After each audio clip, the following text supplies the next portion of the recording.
Alright. Ihr müsst euch jetzt vorstellen, dass hier im Hintergrund irgendwie ein Jingle oder sowas läuft, denn jetzt geht's los. Die erste Veranstaltung für heute auf der Bühne. Und zwar ist das die Speakers Corner der PLAY24. Kommt also gerne alle nach vorne und hört euch diesen spannenden Vortrag an. For everyone who's watching at our stream, welcome to the Play 2024. We're having our first contribution for the Speakers Corner this year. Und das ist Benjamin Strobel. Und du, Benjamin, möchtest uns gerne psychologische Fragen zu Gaming beantworten. Oder andersrum, Gaming-Fragen psychologisch beantworten. Also, die Frage stellt sich, warum töte ich meine Sims? Benjamin, the stage is yours. Vielen Dank. Schön, dass ihr da seid. Ich bin Ben für euch. Ich muss, glaube ich, das Mikro doch nehmen. Ha? Du musst auch reinsprechen. Ich muss da auch reinsprechen. Ne? Dann nehme ich das doch in die Hand. Also herzlich willkommen, schön, dass ihr da seid. Ich bin Ben und ich bin auch Psychologe und mit meinem Projekt Behind the Screens betrachte ich Games aus psychologischer Perspektive. Habe da irgendwie so 100 Podcast-Folgen zum Thema gemacht und wir haben gemerkt, Menschen haben auch so ganz konkrete Fragen irgendwie mal so und eine davon habe ich in den Titel getan heute. Warum töte ich meine Sims?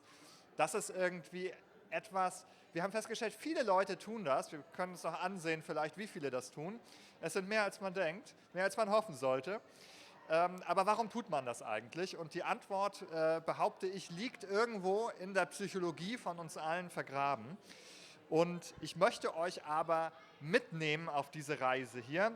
Und wenn ihr wollt, sprechen wir doch nicht über die Sims. Ich habe euch da nämlich einmal 4 mögliche Fragen mitgebracht. Und es ist jetzt Choose Your Own Adventure. Ich kann jetzt gar nicht sehen, was zum Beispiel der Chat online sich wünscht. Das tut mir leid.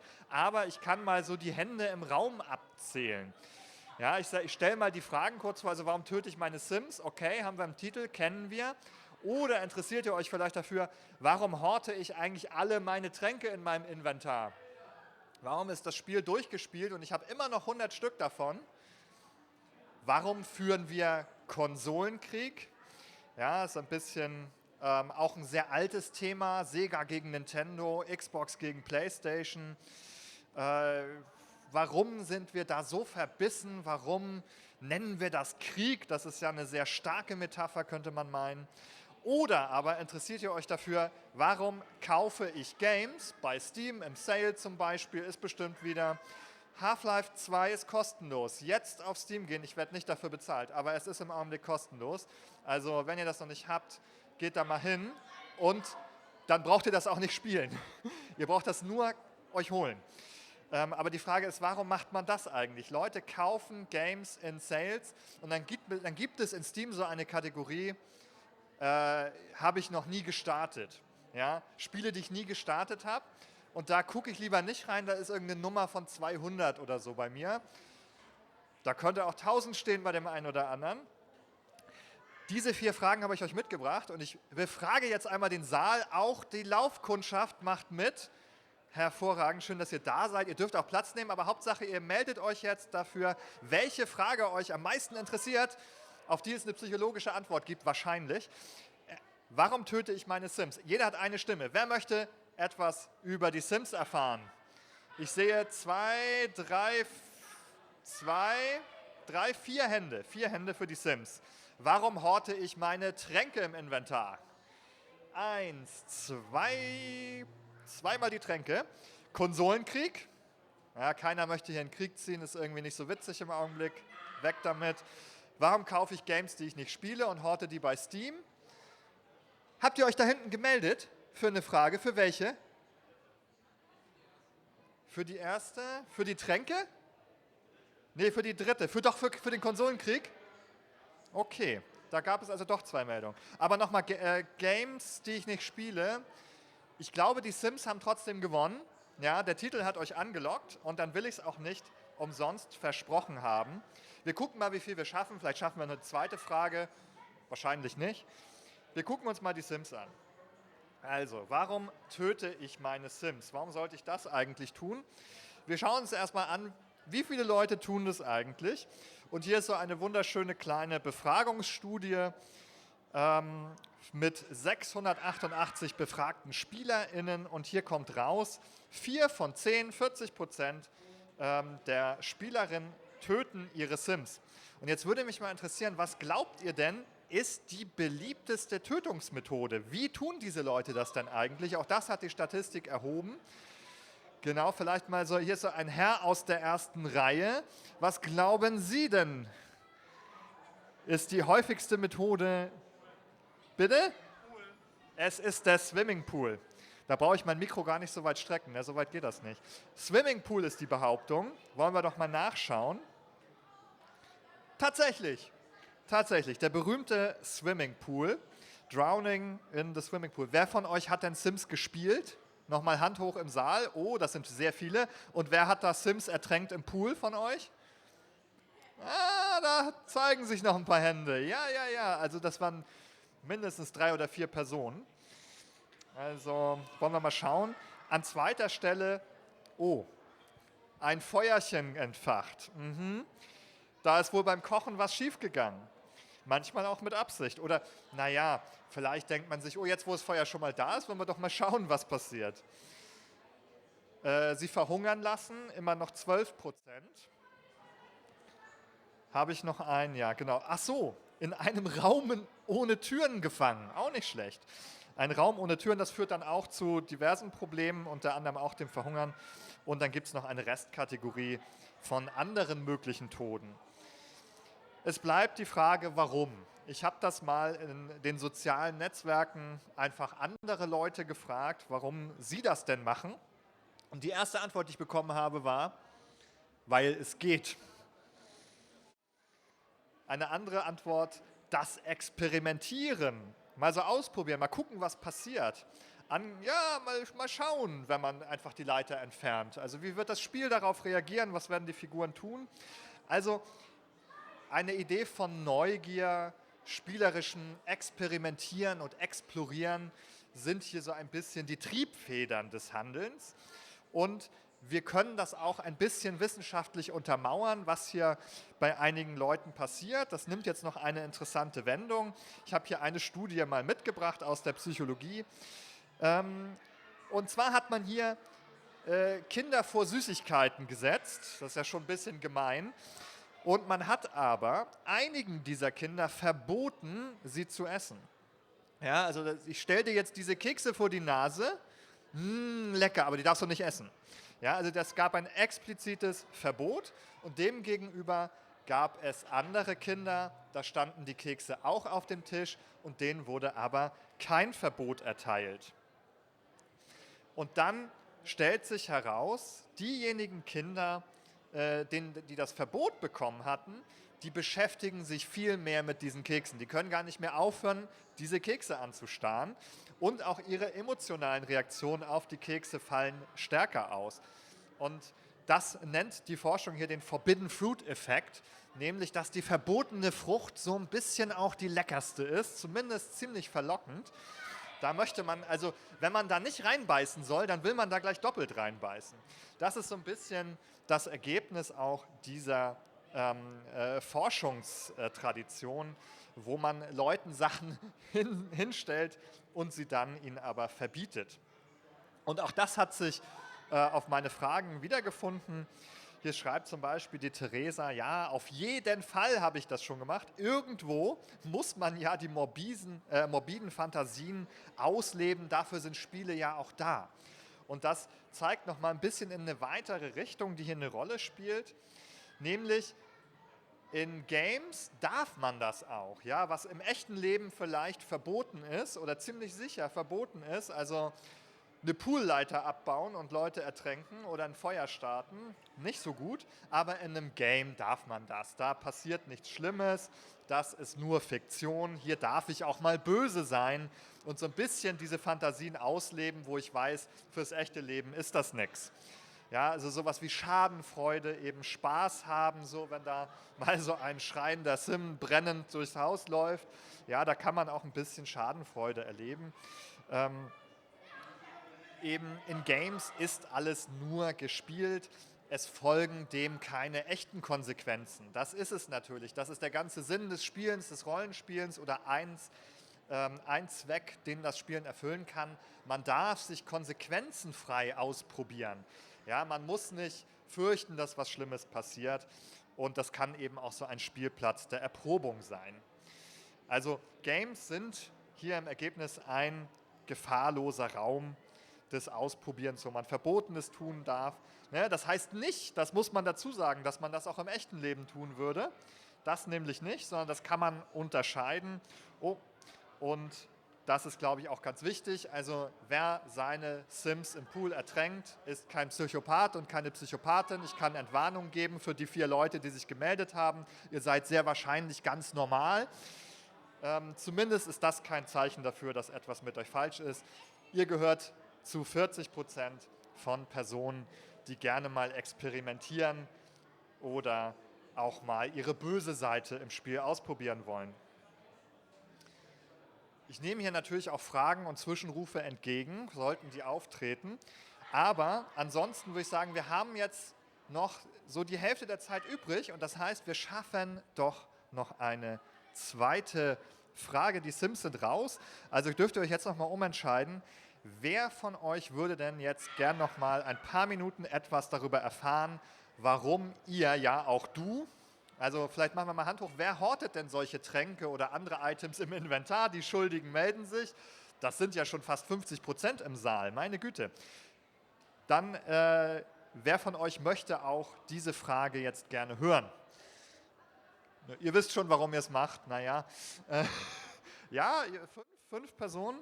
Konsolenkrieg. Wer möchte stattdessen was über den Konsolenkrieg erfahren? Er erfreut sich weiterhin keiner großen Beliebtheit. Jetzt ist auch noch der Andreas hier aufgetreten und lenkt meine Zuhörerinnen und Zuhörer ab. Da setzt er sich ganz brav hervorragend. Auch du, Andreas, darfst dich melden. Warum kaufe ich Games, die ich nicht spiele? Interessiert euch dieses Thema? Ich sehe eine Hand, 2 Hände, 3 Hände. 3 Hände. Ich glaube, damit sind wir bei den Tränken angekommen. Ihr seid die Gruppe von Leuten, die Tränke hortet und euch fragt, warum.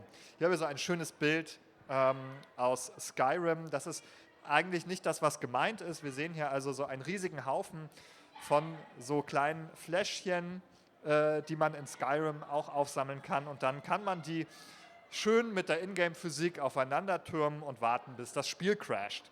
Ja, das ist nicht ganz gemeint.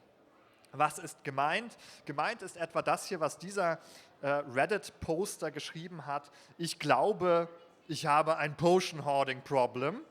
Und dann sieht man da im Inventar eine Unmenge von ungetrunkenen Tränken. Glücklicherweise laufen die jetzt nicht ab im Spiel. Ja? Also so eine Sammlung abgelaufener Tränke wäre irgendwie noch ein bisschen morbider. Aber warum macht man das? Die soll man ja eigentlich benutzen. Die haben ja auch einen Zweck. Die regenerieren Leben, die regenerieren Mana, die geben einem Schutz und andere tolle Sachen. Warum wollt ihr das nicht haben?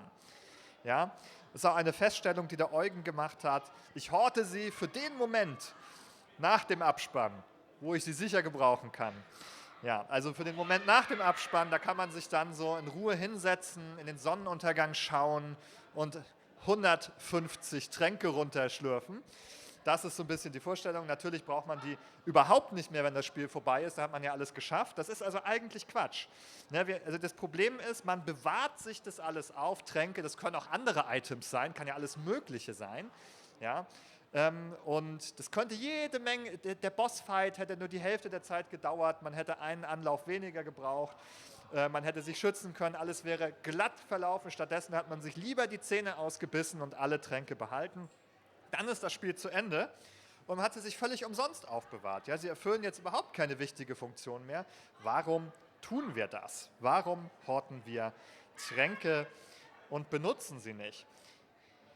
Eine Überlegung, eine These, die man haben könnte, ist, vielleicht hat man einfach vergessen, dass man sie alle hat. Vielleicht so in einem schlecht gestalteten Menü könnte das vielleicht sogar sein. Ja? Also wenn das so unübersichtlich ist und ich weiß eigentlich gar nicht, wo sind meine ganzen Items, das sind irgendwie 27 Tabs, das ist auch anstrengend dann, ne? Irgendwie die zu suchen.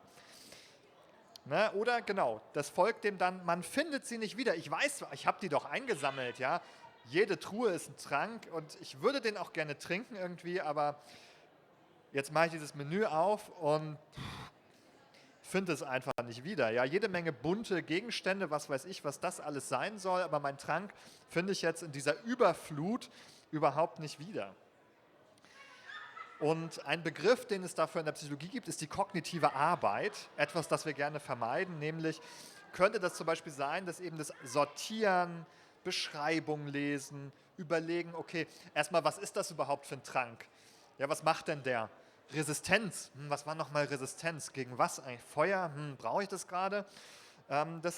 Muss man sich alles erstmal durchlesen und aneignen. Und das ist letzten Endes im Ergebnis eine Belastung, eine kognitive Belastung, auch für das Gedächtnis, weil man irgendwie viel gleichzeitig berücksichtigen muss. Man muss alle möglichen Beschreibungen lesen, man muss die im Kopf behalten, man muss überlegen, was ist gerade nützlich für mich, kann ich das gebrauchen, wie teuer ist dieser Trank, kann ich den leicht wieder beschaffen, ist er jetzt verschwendet? Ja, das ist alles anstrengend. Der Mensch ist faul, von Natur aus auch vor allem denkfaul. Ja, der versucht immer, möglichst einfache Abkürzungen zu gehen und solche kognitiven Arbeiten, wenn es geht, zu vermeiden. Ja, also das ist eine Anstrengung und die sagen, okay, also bevor ich jetzt hier so lange im Inventar rumsuche und irgendwie alles miteinander vergleiche, in der Zeit habe ich den Boss auch so besiegt. Ja, das ist mir zu anstrengend. Genau, also vermeidet man das dann im Ergebnis. Was hier auch mit reinspielt, sind unterschiedliche kognitive Verzerrungen, auch ein Begriff aus der Psychologie. Wir werden mal schauen, ich habe ein paar sogenannte kognitive Verzerrungen mitgebracht. Die entstehen immer dann, wenn man sagen würde, da ist das Denken nicht rational. Ja, da ist das Denken eher irrational und unlogisch. Und eine dieser Verzerrungen tritt so auf, nämlich wenn Menschen etwas besitzen, ja, wenn sie das haben, dann wird es wertvoller, als wenn jemand anderes es besitzt. Subjektiv sind Sachen, die ich schon mal habe, wertvoller als andere Sachen, die andere haben, die eigentlich gleichwertig objektiv sind. Das nennt sich mehr Ownership-Effekt. Ja? Also wenn Leute etwas gekauft haben, dann wollen die mehr Geld dafür, um das wieder wegzugeben, ja, als was sie ausgeben würden, wenn es nicht ihnen gehört. Genau, also sich davon etwas zu trennen, das man schon hat, das ist schwieriger, als etwas sich zu kaufen, das man noch nicht hat. Menschen würden mehr Geld ausgeben, um etwas zu behalten. Das ist genau das, was ich gesagt habe, als wenn es ihnen nicht gehört. Das nennt sich nochmal Endowment-Effekt in der Psychologie.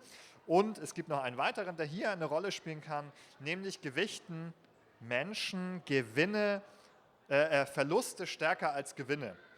Das ist ein bisschen schwierig, aber das sagt sozusagen, also 1 Euro verlieren ist viel schlimmer, als 1 Euro bekommen gut ist.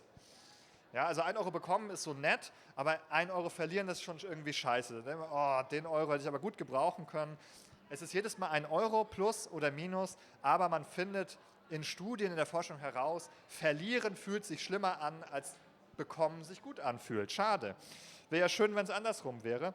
Aber der Mensch ist so gebaut, das nennt sich übrigens Loss Aversion hier, dass er Verluste eher vermeidet. Der ist so ein Vermeider schon wieder. So Verluste, nein, alles bei sich behalten, horten, man weiß nie, wann man es braucht. Ja? Also diese Menschen sozusagen, die über die Geschichte der Menschheit so gehandelt haben, ja, die eher so ein bisschen ängstlich waren, die alles behalten haben, lieber als es zu verlieren. Von denen stammen wir ab, ja, und es sitzt uns noch in den Knochen. Und das führt dazu, dass Menschen Verluste wie die Pest ganz gerne vermeiden. Und weil das eben nicht rational ist, nennen wir das kognitive Verzerrung. Ja, wir müssen uns von dem Gedanken verabschieden, dass der Mensch rational ist. Das würden wir gerne glauben. Ja, das fällt uns aber sehr schwer als Mensch. Wir können das mit sehr großer Anstrengung und wir haben aber gelernt, Anstrengung vermeiden wir auch gerne. Das heißt also, in ganz, ganz vielen Fällen ist und bleibt der Mensch leider nicht rational. Nehmt das mit. Ja, wenn wir auch in die Politik schauen, wer da so gewählt wird zum Beispiel, das kann keine rationale Entscheidung sein. Das ist in niemandes Interesse. Der Mensch ist nicht rational und auch das wird für viele wahrscheinlich der Grund sein, die Tränke zu horten, anstatt sie zu benutzen. Wenn ich so auf die Zeit schaue, liege ich ganz gut und ich darf sogar noch eine Minute offen lassen, falls es Fragen gibt. Da sehe ich auch schon so am Bühnenrand, kommt mir quasi so eine Frage entgegen, aber vielleicht gibt es ja auch im Publikum oder aus dem Chat, ich weiß nicht, ob das möglich ist, eine Frage.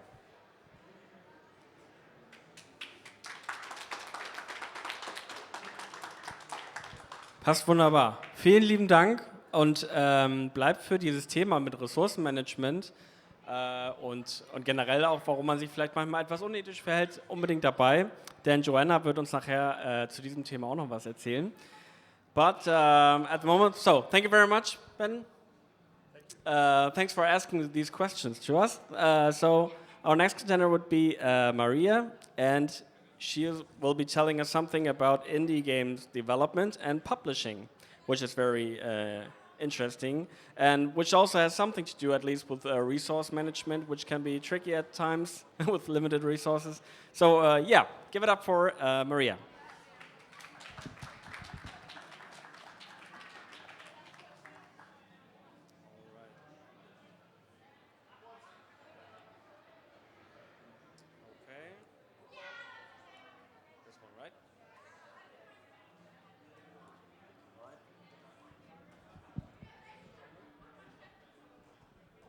Hello? Hello? Is it okay? My name is Maria Aloupi. I'm the game producer now of Beyond Those Hills indie game development studio. We are a small team. We're launching our third game title in a few weeks on Steam. And I'm here today because I decided a few years ago to shift my career.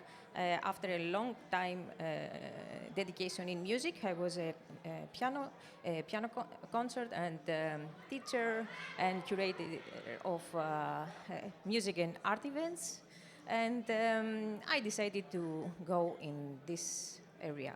So what fascinated me in the game industry, in game development, was the combination of creativity and the opportunity to build a business, a small business, as an individual, and of course all the social elements that this ecosystem offers, because there are so many different people with various backgrounds like me. So I found it really, really very interesting. So my topic today is indie games, of course, and premium games created by solo developers or tiny teams like us. So within the game industry, there is a space for products created by individuals or tiny teams that can be profitable. So that is so-called indie games. This is a pathway to entrepreneurship and that is still accessible. So that's the interesting part. So, of course, the question is if, can maybe one product can be profitable, but can also build a sustainable business. That's what are the chances on that? And to complete the definition of indie games is not only that is made by small teams, but there are teams or individuals without any corporate structure or venture capitals, and they rely only on their time and talent and limited financial resources. Another indication is that the products that we are building are really different from the big AAA games that we call it innovative or let's say unique, unusual, and sometimes fresh, and sometimes really very could be funny or completely out of the box. So the story starts when somebody decide to, mostly developers, decide to build his own product and try to sell it in the market. So what does it mean? It means that the first thing is that we have to take a look at the market to see the size, what is going on inside. So let's take a look. That's from the previous year that shows that the revenue, the total revenue, was almost 200 billions worldwide. So this is a big number, impressive, and year over year is always increasing so far. So how can I navigate in this thing? It's too big for me. So I exclude the mobile market because I'm really on the indie premium games, and this is not a market. It's a very difficult market, mobile, for indie studios at the moment. So I'm looking at the PC and console market size to see how I can find something, an opportunity maybe. So the revenues is the half of the total. And what I found very interesting is the spender science, people that are buying games or in-game things. So this is very impressive that the half of the players on PC and consoles platforms are buying. Because imagine that the total players in the world right now are 3.3 billion people, but how many of them knows about indie games? So that's why I'm going on Steam platform and say a few things like here, that because it's the most, I think it's the great fit for an indie studio to produce a product for this platform, Steam or its IO or GOG, platforms like this, and then consoles. But I'm focusing on Steam because it's a platform that you can work inside them. It gives a lot of opportunities for visibility and other things for individuals. So I found this because I have to be more focused on what is my market size, what can I expect from my work on it. So I found this that shows that the most of the games, the revenue of the games, unfortunately is very frustrated, but we can see the green and the red line that there are games that made a revenue more than 100,000 euros. So that makes a little bit sense that I can try to focus a little bit more. So if we see, and of course there are a few games that manage to have more than 1 million. Of course, this is the whole market. It's not only for indies, so I have to search more. So there is a 10% profitable games, and I have to navigate to search a little bit inside there to see how indie games are made inside this. I found out that from Steam only, it's the last year, or maybe 2 billion revenue generated from indie games. So don't ask how I found this. It was here and there research, but I think that it's a right estimation. So I have to find my clients inside this area. I also have this graph that shows that from each month more people buying indie games in comparison with the AAA. And also there was a thesis from the same analytic insights that this year would be very profitable for indie games. All those are very encouraging informations. So my insights comes from, first of all, I always take a look on the general analytics insights, like video games insights, or from venture capitals that gives information to us for free, like Convoy or Newzoo analytics platform. Is that enough for an indie studio to make a plan? No. So my main information comes from SteamDB, that it's connected with the Steam platform, and you can find a lot of information. Not everything, of course. Everything is open, but is enough to start from there. Another very interesting magazine is Games Discover Co. and the newsletter of Simon Carles that give us a lot of food to think. Even for indie games. Also, you can see the Steam data suite.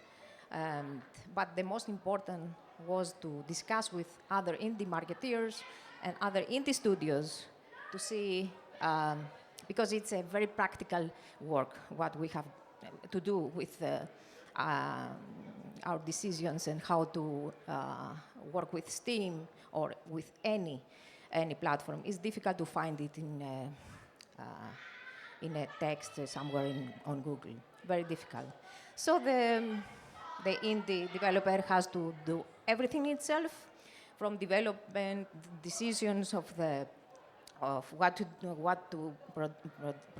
develop, what type of game, and the developer has to ensure the budgets and how to work for a long time, to find how to marketing or to sale, or how to partner with a publisher. I'm sorry.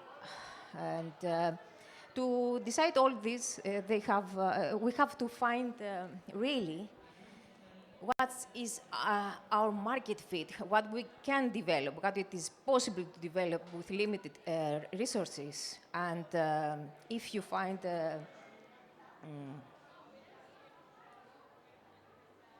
sorry, something here. So if you find some quotes on the internet of market fit, it sounds very, very dramatic, like being in a good market with a product that can satisfy that market. And or you need to create a product for a market, not find a market for the product you already created. But to do this, you have to have a huge budget to invest, to take analytics, and then to have a big team to develop what it needs for that.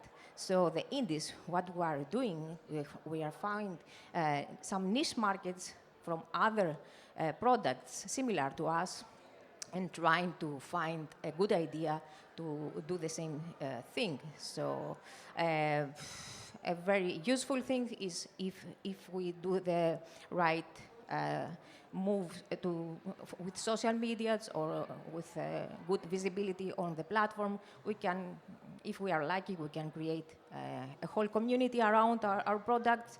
And is it enough? Maybe not, because we don't know if, even if we have a community, if they are going to buy it at the end. So it's a lot of work.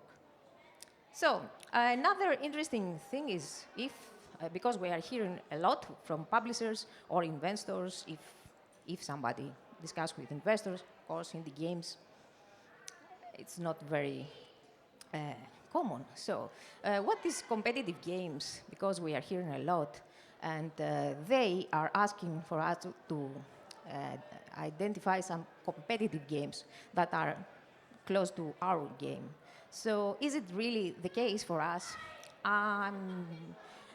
Maybe for some things, very practical, like if we are speaking about a visibility, a specific day on Steam, for example, yes, we are competitive with another game. But for an indie product, similar games could be very useful if we partnership with them, because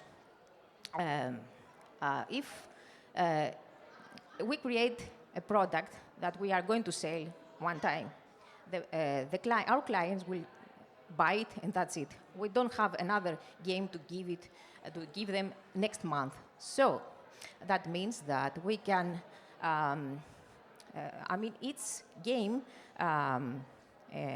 clients,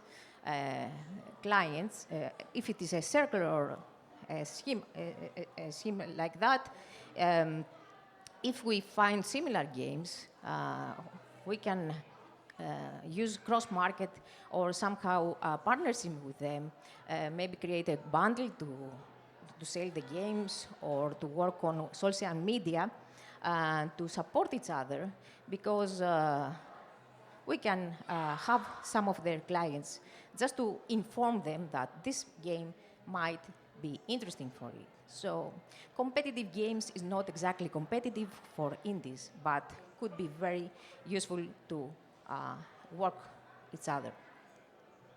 So what are our expectations? I have some case studies, some real results to see what we can achieve if we manage, of course. It's a high risky space for us. So we had recently this case of Tiny Glade. This is a simulation made by two developers, very experienced developers. They worked in the industry, but they decided to do this project, and they have achieved to have a huge wish list before the launch.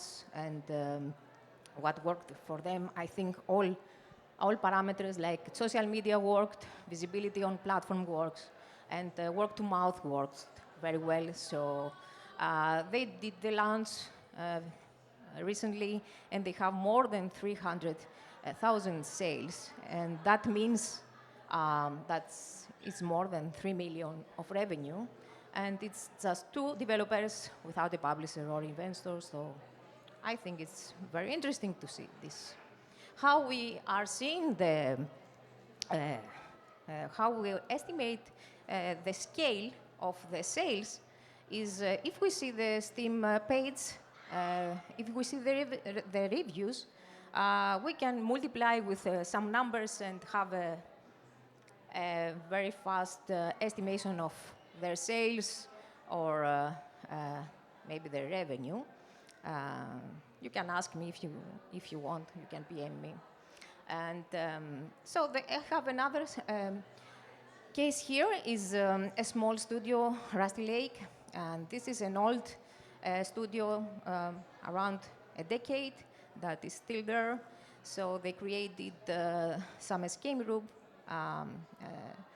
projects, and they first they gave some free content, and then they continue with premium games.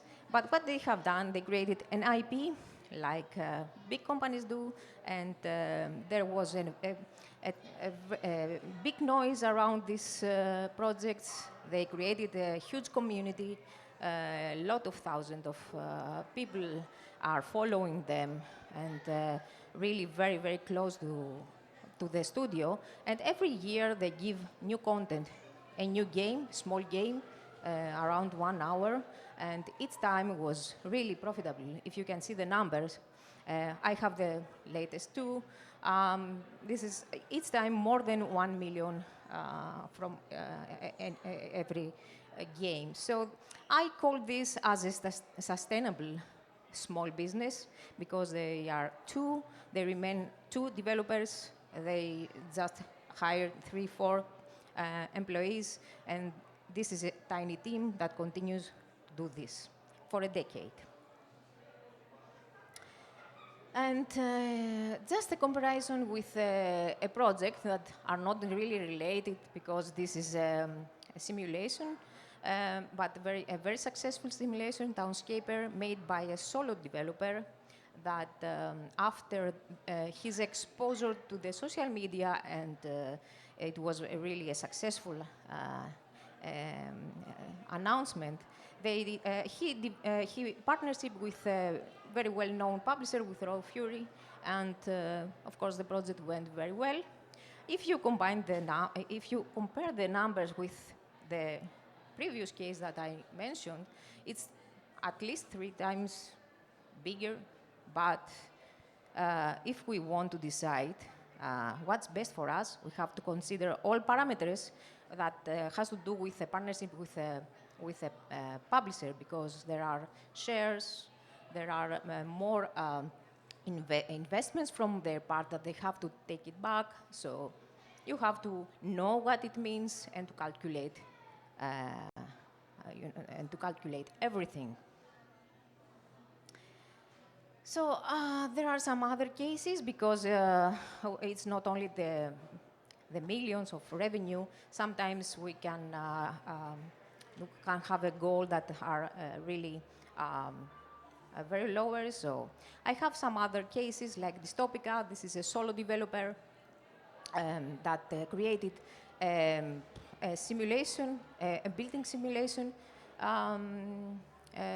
project I think in 1 year or very fast, and just partnership with a marketing agency, let's say, and the results are very, very well. And the same situation was with Summer House. It's another solo developer, and at the last time also partnership with a marketing agency, and I mean without a real publishing deal, but with only this partnership. And both projects had a very, very good result. Like Dystopica, for example, had around 35,000 wishlist before the launch, and at the day of the launch there was an extra visibility and was and earned more than they went more than 50,000 wishlist, and not only that, the conversion rate with sales was very, very good. And the result after a few weeks is that the sales are around 50 or 60,000 copies. So it's a very good result. The same with Groom, that had even a less wish list. He said 22,000 before the launch. And this is also a small thing. And if you see the reviews, you can estimate that also he has a very good conversion rate on sales the first week. And the last case, Summer House, that this solo developer developed this in 6 months, an experienced developer, of course. And they had everything, I mean, visibility, social media, and he had already 150,000 wish list, and it went well. And also the sales was a similar number after 1-2 months. So I found really very good cases. And yes, yeah. Yeah, I think I can stop here. Yeah, I have more. The conclusion is that there is really not a recipe for anything in this area, but what I want to say is that we have to really know the market, what are our expectations, and how we can, we have to have the know-how of a publisher in terms of either we self-publish or we partnership with anyone. Otherwise, it's difficult to find a path for success. That's my conclusion, and thank you for today. Thank you very much for these insights, Maria. Yeah, we just close it off. Thank you very much. So, our next contribution will be online, and I think he's via Discord, right? And that will be Diego Alatorre, who's talking about participatory game design. Very interesting topic. Yeah, Diego, can you hear us?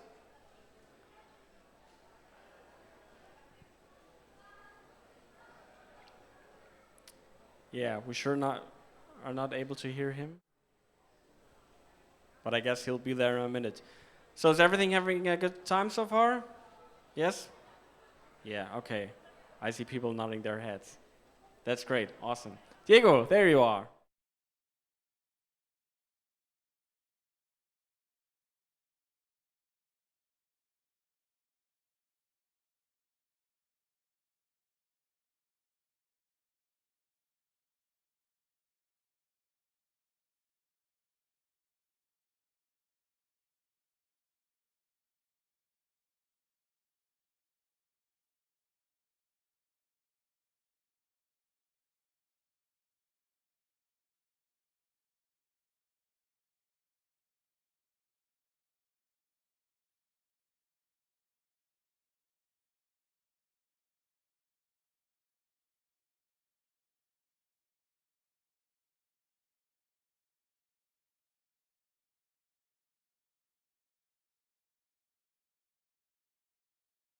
perspective. So my background is more on product design, and these are some of the games that I designed. This was made during my masters in TU Delft in the Netherlands.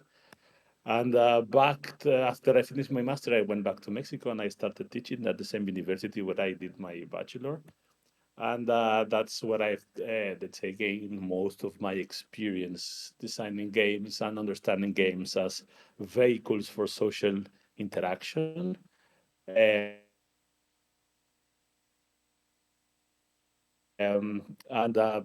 going there, let's say, with a clear idea since the beginning, but more as a process to engage with my students, I began to learn more about game design and I started to study a little bit more about it and applying this not only within school but also in other projects that I'm involved. And eventually, not only designing games myself, but teaching how to design games, which I would say that was probably one of the most enriching experiences since I had to be very reflective upon the work that I was doing.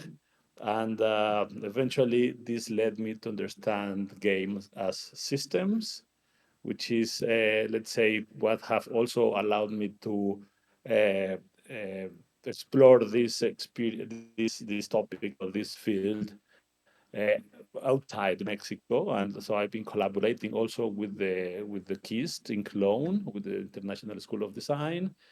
And currently, this is, let's say, my PhD subject that I'm doing in Coimbra University, Portugal, where I've been researching about this dialogical relationship between plays and games from a communication perspective. So, trying to extend the concept of literacy from literature, from words to other modes of communication,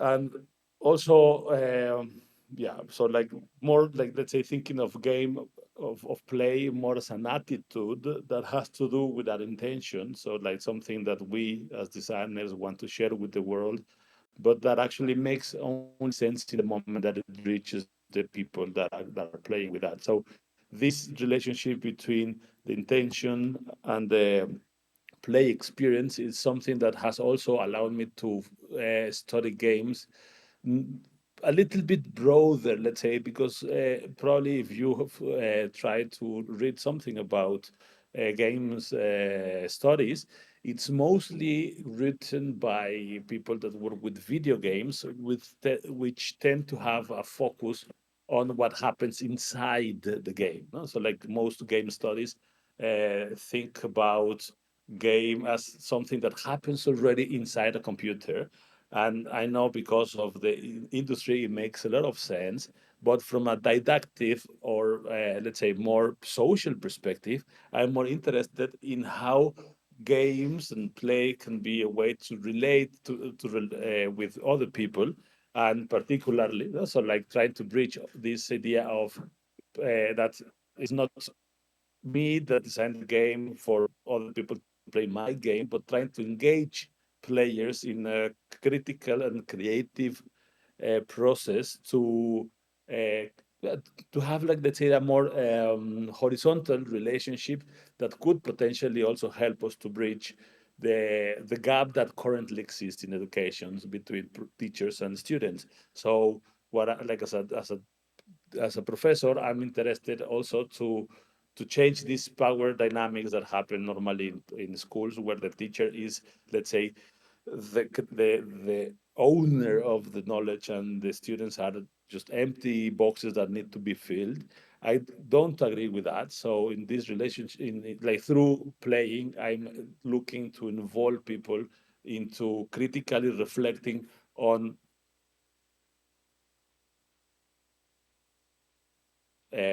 finding ways in which we how we want to relate. And I know this discourse can get a little bit abstract, so I would like to share with you one experience that took place actually yesterday. So as I say, I'm in Italy. I'm in Gorizia, in the north of Italy, almost in the border with Slovenia, and I've been here for a month doing a residency at Casa Natural. And as part of this residency, I developed a couple of games, and I would like to share this a couple of videos of an interaction that happened yesterday, in which basically I brought into the central square uh, a lot of boxes, as you can see in this slide, and I left them there. And of course, I had already a couple of ideas of how to play with these boxes, but I was also very interested to see how would play naturally evolve by different groups of players. So this is a group of 4 kids around maybe 12 years old, which took the boxes and created their own game, and you will see how they are managing to play with them.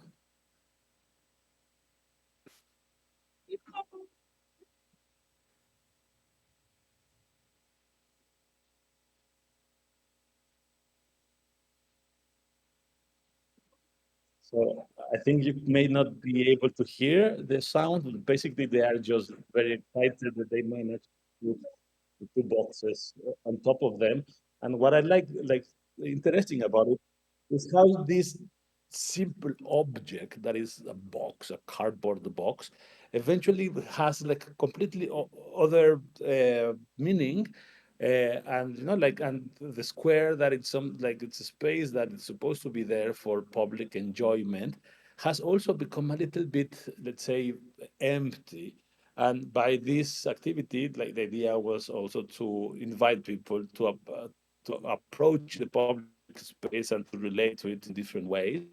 And what I think is very interesting is how the scale changes, not like because I mean from the outside it looks like a very maybe like a simple interaction, but if you see like this tower is almost twice as high as them, so they are managing to build something that is bigger than them. And I think this is a very nice analogy for gaming because like when we play, we are opening into a world in which we cannot comprehend it. No? It's like one of the key elements of playing is that we connect with something that we cannot predict, that we cannot control.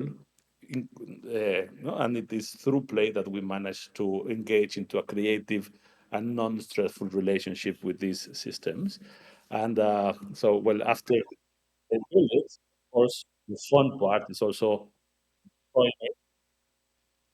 And in this sense, we create like this loop of building and destruction that has also, I would say, a lot of poetical elements about it. And yeah, I mean, I have a lot of, you can see here there was also like children younger than them. These were the first players. They were like 8 years old, and they were also struggling to put up the tower so that they could eventually destroy it as well. Um, Maybe we can see here. But this is Andrea also playing and destroying this with Margarita. Anyways, I could continue talking about it, but this is basically just one case study of a wider project, and I would like also to take some time with you to no, to see if there is any questions, any ideas that you would like to uh, engage with. Yeah, okay. All right, thank you very much, Diego. So are there any questions? Oh, people are applauding you. Can you hear it? Okay, so No, but I thank you. are there any questions around here to Diego and the gaming? Just raise your hands then. No, there are no questions, at least from here. It's a very interesting topic. So we have a contributor from Canada, and Jolish, you will also have a similar topic, which will be very interesting to see how games planning works and the rules that are defined. since your topic was how to create rules by yourself in the game. So, still no questions? Okay, Diego. Do you have more you will tell us for today? Sorry? Do you have more topics or examples you want to show us for today?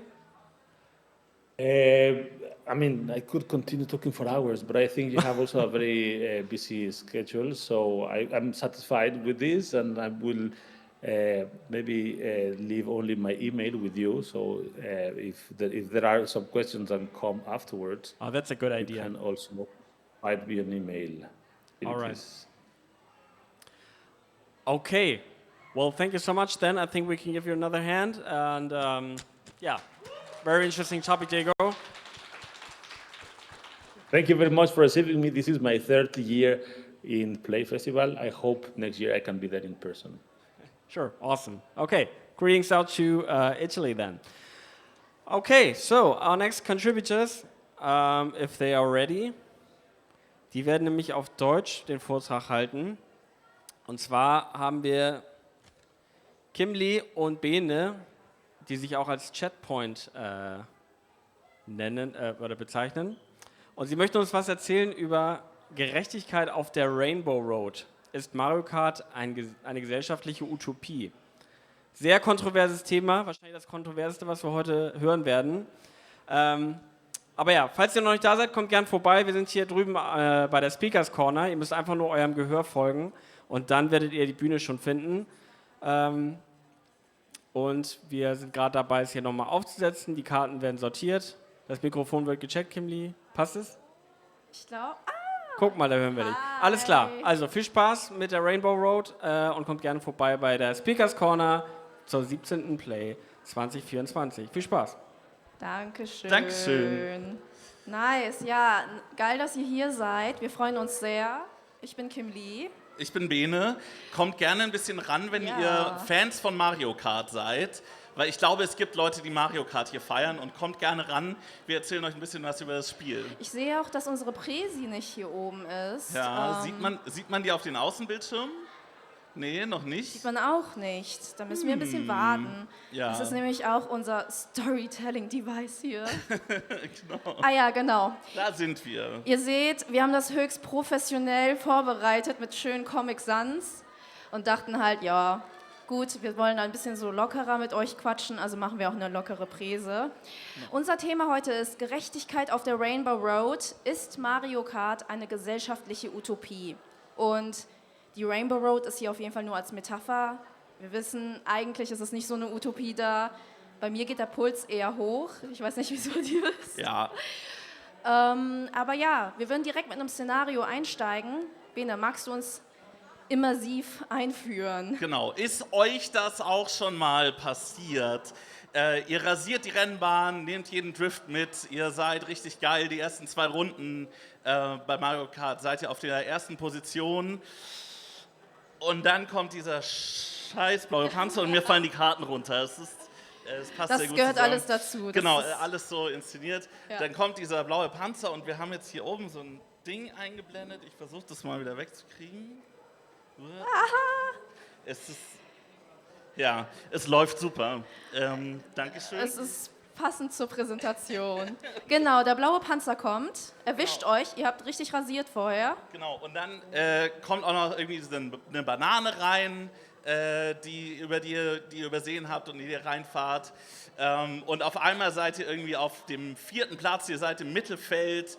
Alles geht komplett ab, ihr kriegt rote Panzer abgeschossen und am Ende seid ihr eher so drauf. Wer findet das fair? Wem ist das schon mal passiert und ja, wer ist okay damit? Sagt mal eure Hand, findet ihr das fair? Wer findet das nicht fair? Wer hat sich schon mal über sowas aufgeregt? Okay. Viele Hände. Okay, wir sehen Hände, ja.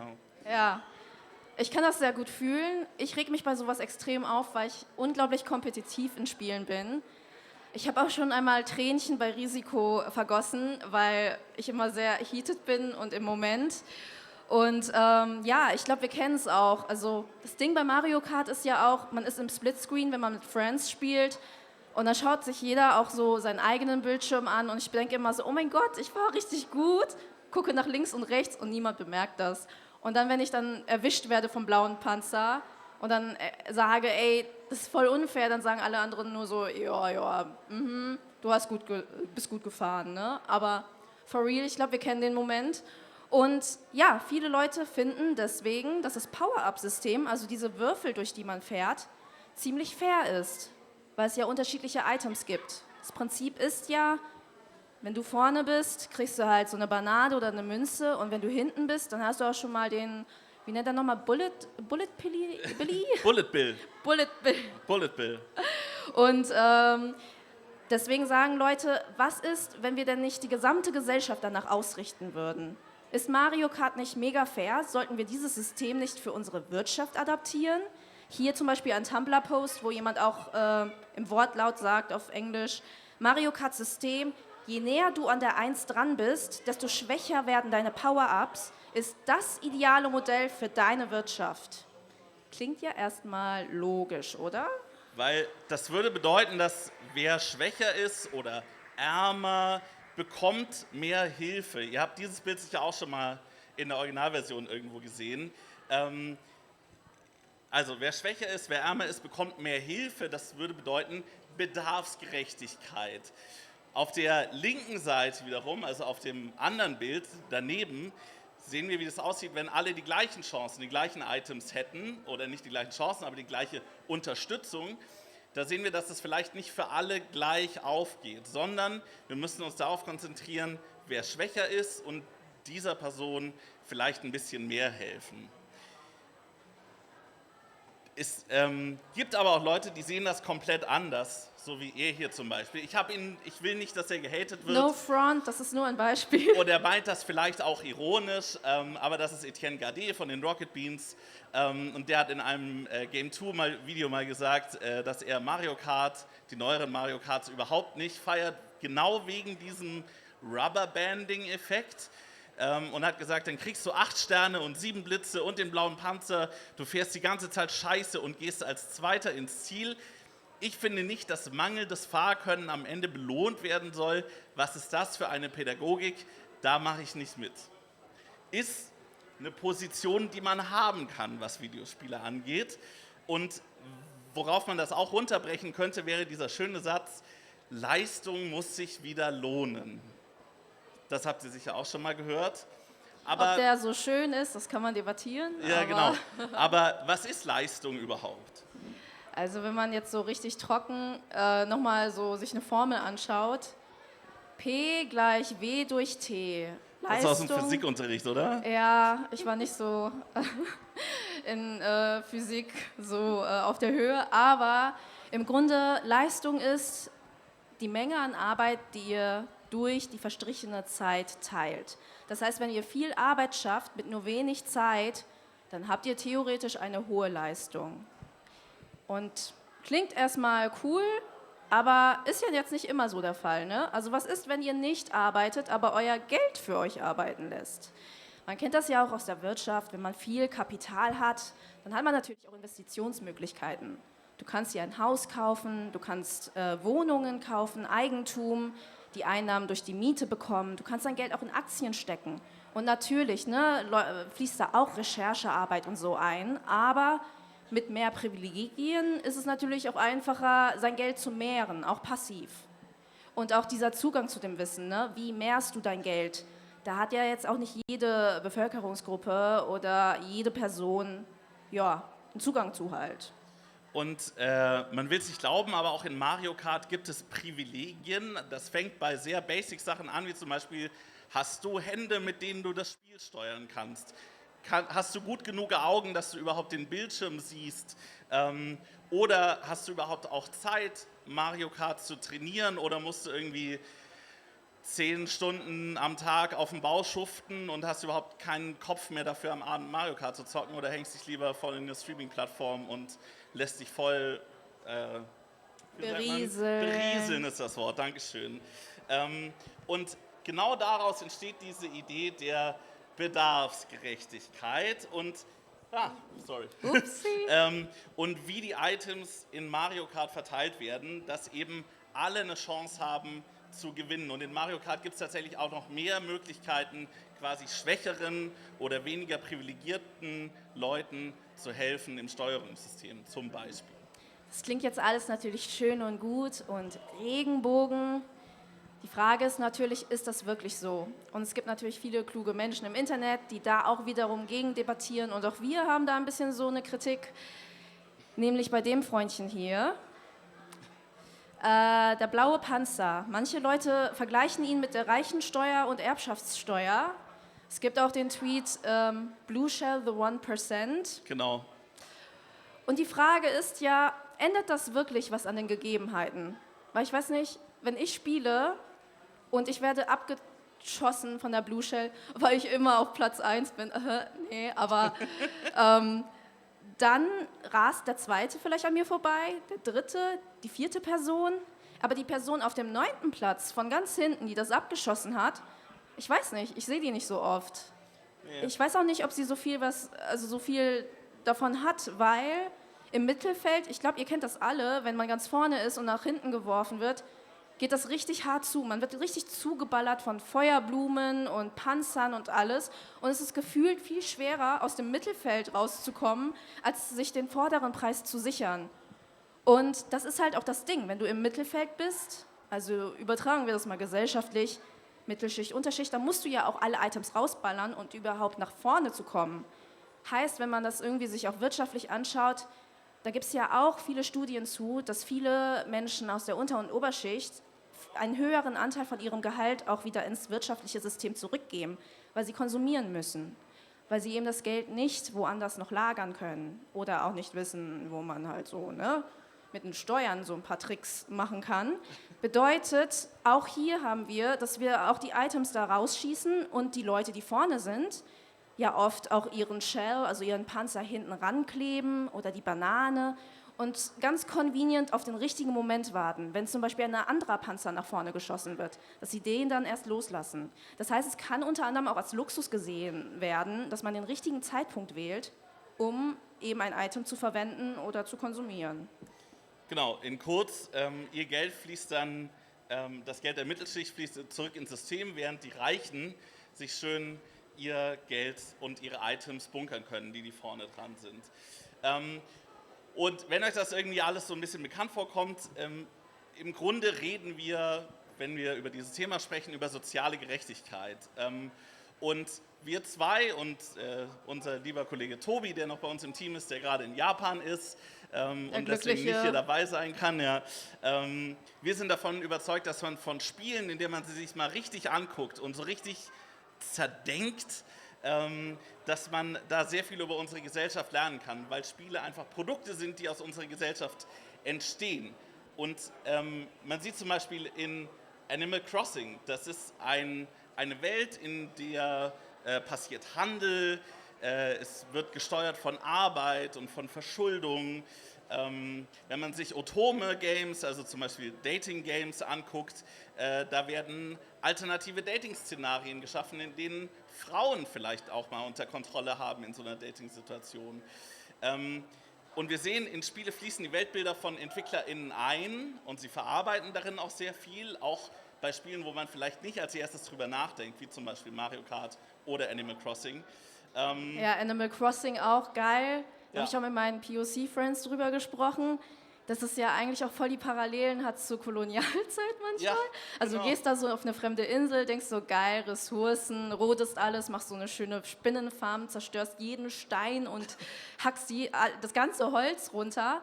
Wer war vorher auf der Insel, fragt keiner. Ja, der Camper, solange der nicht hübsch genug ist, wird er auch nicht umgesiedelt. Also es sind auch so ein paar Sachen, die man natürlich daran besprechen kann. Genau.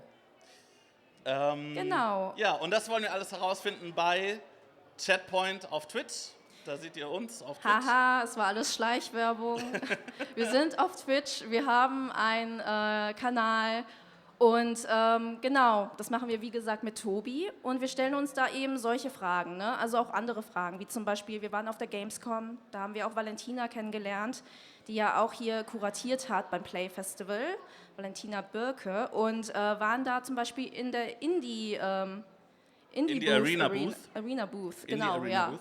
Und haben uns die Frage gestellt, machen uns Indie-Spiele zu besseren Menschen, ne? Wenn so zum Beispiel Indie-Spiele auch so Raum lassen für Nischen-Communities, aber auch Nischenbedürfnisse oder auch wichtige Themen wie Mental Health ansprechen. Oder warum arbeiten wir eigentlich gerne in Games? So Unpacking.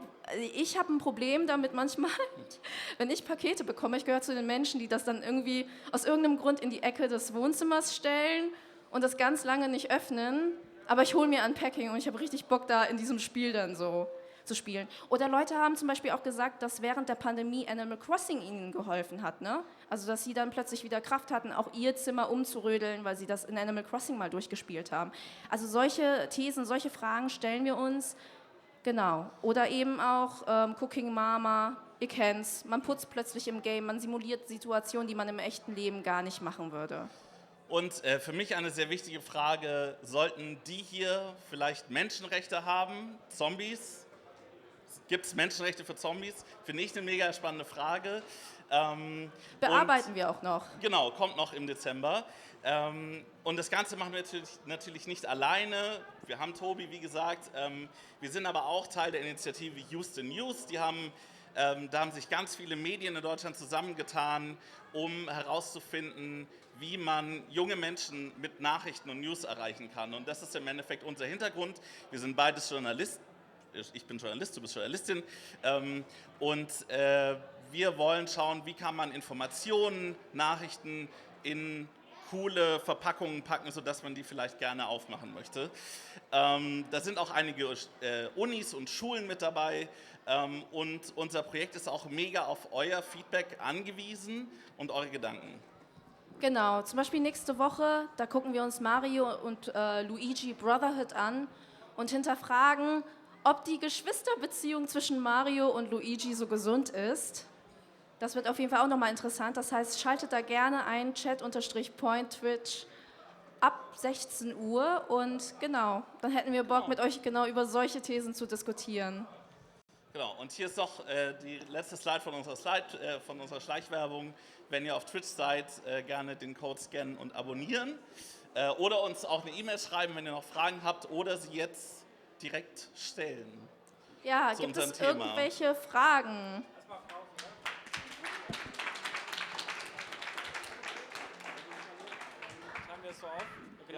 Okay, haben wir Fragen hier aus dem Publikum vielleicht?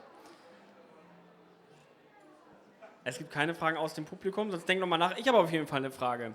Wie steht ihr dazu? Wie fühlt es sich denn an, mit dem blauen Panzer zu gewinnen? Das habt ihr selbst schon mal bei eigenem Leib erfahren, wie sich das anfühlt? Wie meinst du das mit blauen Panzer? Wenn man selbst den blauen Wenn man Panzer selbst wirft. den blauen Panzer bekommen hat und dadurch gewinnt. Fühlt sich gut an. Fühlt sich gut an? Ah ja, ich glaube, ja. Also ich sag ganz kurz meinen Input. Ich muss sagen, ich werde sowieso zu einer anderen Person, wenn ich spiele. Also es macht sehr viel Spaß und vielleicht schließt es ein bisschen an dem ersten Vortrag heute an, so ein bisschen zu explorieren, was Zerstörung in Spielen sein kann und auch ein bisschen Schadenfreude. Ich weiß nicht, wie ist das bei dir?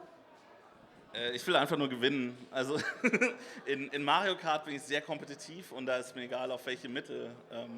Mario Party und Mario Kart, da bin ich sehr kompetitiv. Hat Kim Lee auch schon zu spüren bekommen.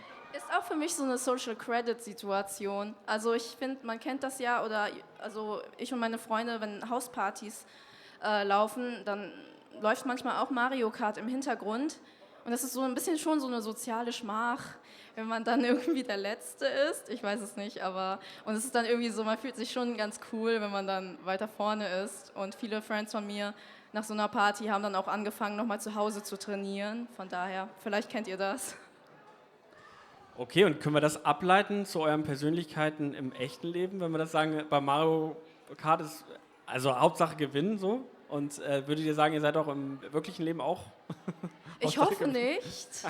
Ich würde sagen nicht, aber ja, ich habe auch früher bei anderen Spielen andere Dinge ausprobiert, wo ich denken würde, ich hoffe, das bin nicht ich. Also bei mir ist es so, ich bin, glaube ich, im echten Leben gar nicht so kompetitiv und vielleicht ist das so mein Outlet dafür, dass ich es da rauslassen kann und zeigen kann, so hier, da kann ich gut und ansonsten hoffe ich, dass ich ein Teamplayer bin, das müssen andere Leute. Ah, natürlich. Danke. Habt ihr mal Mario Kart Double Dash gespielt? Ich nicht tatsächlich. Okay. Ich habe den Gamecube leider ausgelassen. Das Tolle... Game.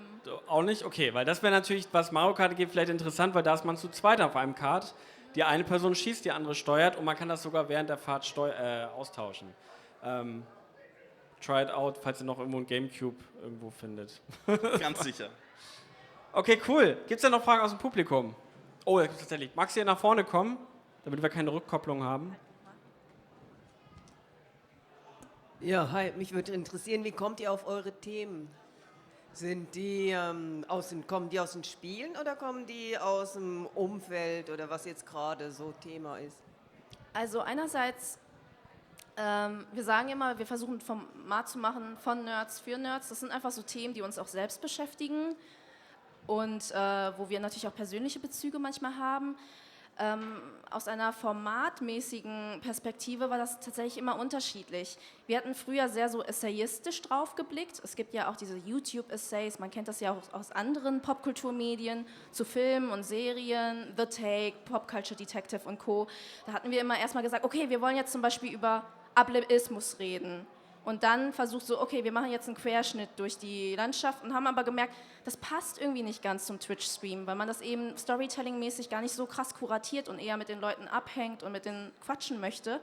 Und ab da haben wir angefangen, das umzustellen und vom Produkt auszudenken und zu sagen, schauen wir uns doch ein Spiel an und leiten daraus die Fragestellung ab. Heißt zum Beispiel bei Animal Crossing auch, dass es da um Ressourcen geht, zum Beispiel, aber ja. Genau, und das, um quasi an den Vortrag schon mal vorwegzugeben von Joanna, dieses Animal Crossing, wir waren eigentlich erst bei Weltklimakonferenz und Strategiespielen und haben dann gemerkt, irgendwie kriegen wir das mit dem Spiel nicht so ganz zusammen und sind dann zu Weltklimakonferenz und Animal Crossing und haben dann gemerkt, Klima in Animal Crossing ist auch irgendwie schwierig und sind dann aber am Ende gelandet bei Kolonialismus in Animal Crossing. Also es ist so, manchmal macht das auch ganz weirde Wendungen, bis wir bei unserem Thema dann am Ende sind. Sehr spannend. Haben wir noch Fragen aus dem Publikum? Nein. Okay, cool. Vielen lieben Dank an Chatpoint Danke und an euch. Kindy und Bene für diesen tollen, spannenden Vortrag. Es war uns ein großer Spaß. Okay, and our next topic will be Lucid Dreams Introduction through Video Games and will be presented by Nikolas Flo. Nikolas, the stage is yours. Thank you very much.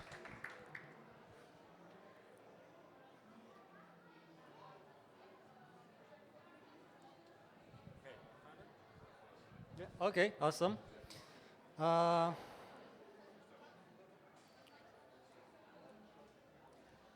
There was a study done in 2006 by Geichenbach, who came up with the astonishing association between video games and lucid dreaming.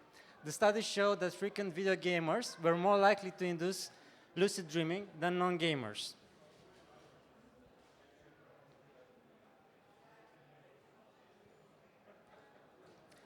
It Began with the Whales is the first video game which aims to trigger lucid dreams in real life by implementing specific techniques and mechanics.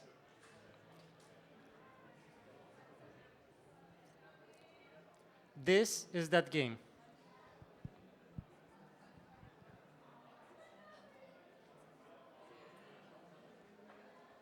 Pinch myself and say, I am awake once an hour. Look at my hands. Count my fingers. Look at a clock or watch. Look away. Look back. Stay calm and focused. Think of a door.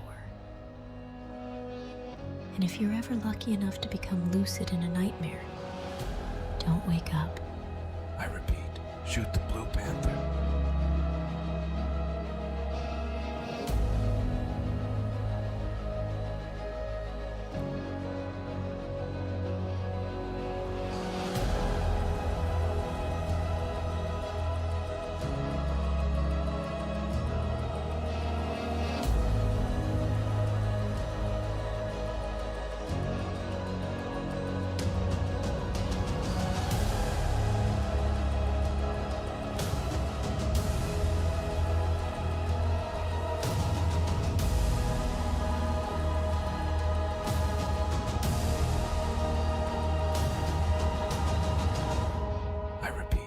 shoot the blue panther.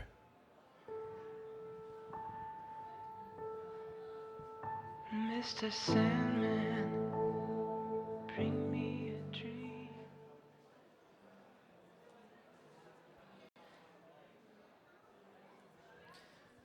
My name is Nikolas, and I ask myself a simple question. Can video games really induce lucid dreams in real life? And first I want to ask you, raise your hands if you know what lucid dreams are. Anyone? Okay, a few people. Basically, when you are asleep at night and you realize that you're dreaming, you stay in a dream, you continue to dream, but at the same time you start manipulating the world.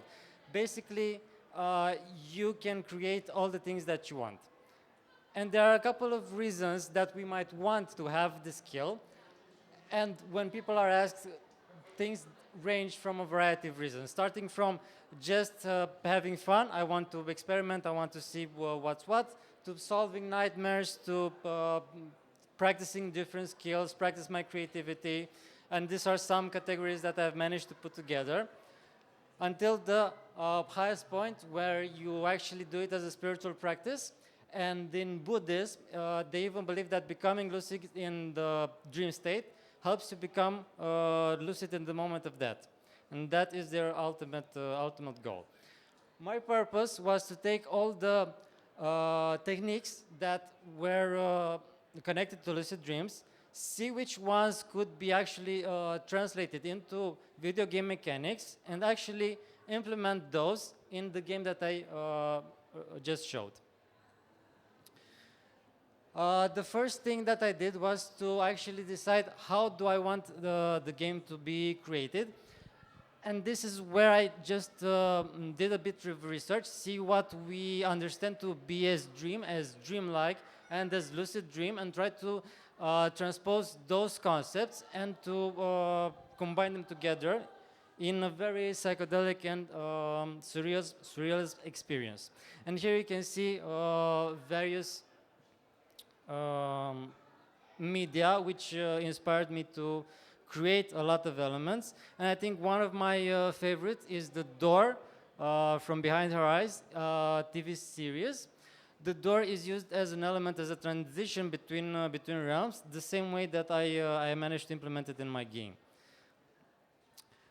Taking it to the far extreme, we have Surrealism and Dadaism, which are artistic currents that where they borrowed from Freudian and Jungian theories of dreams and unconscious, and this is what they managed to accomplish. I even introduced the psychedelic notion because they create a direct experience with the subconscious, and the subconscious is basically our communication in the lucid dream. This is what actually reveals to us. The dreamer is a creative experience, and he likes to experiment with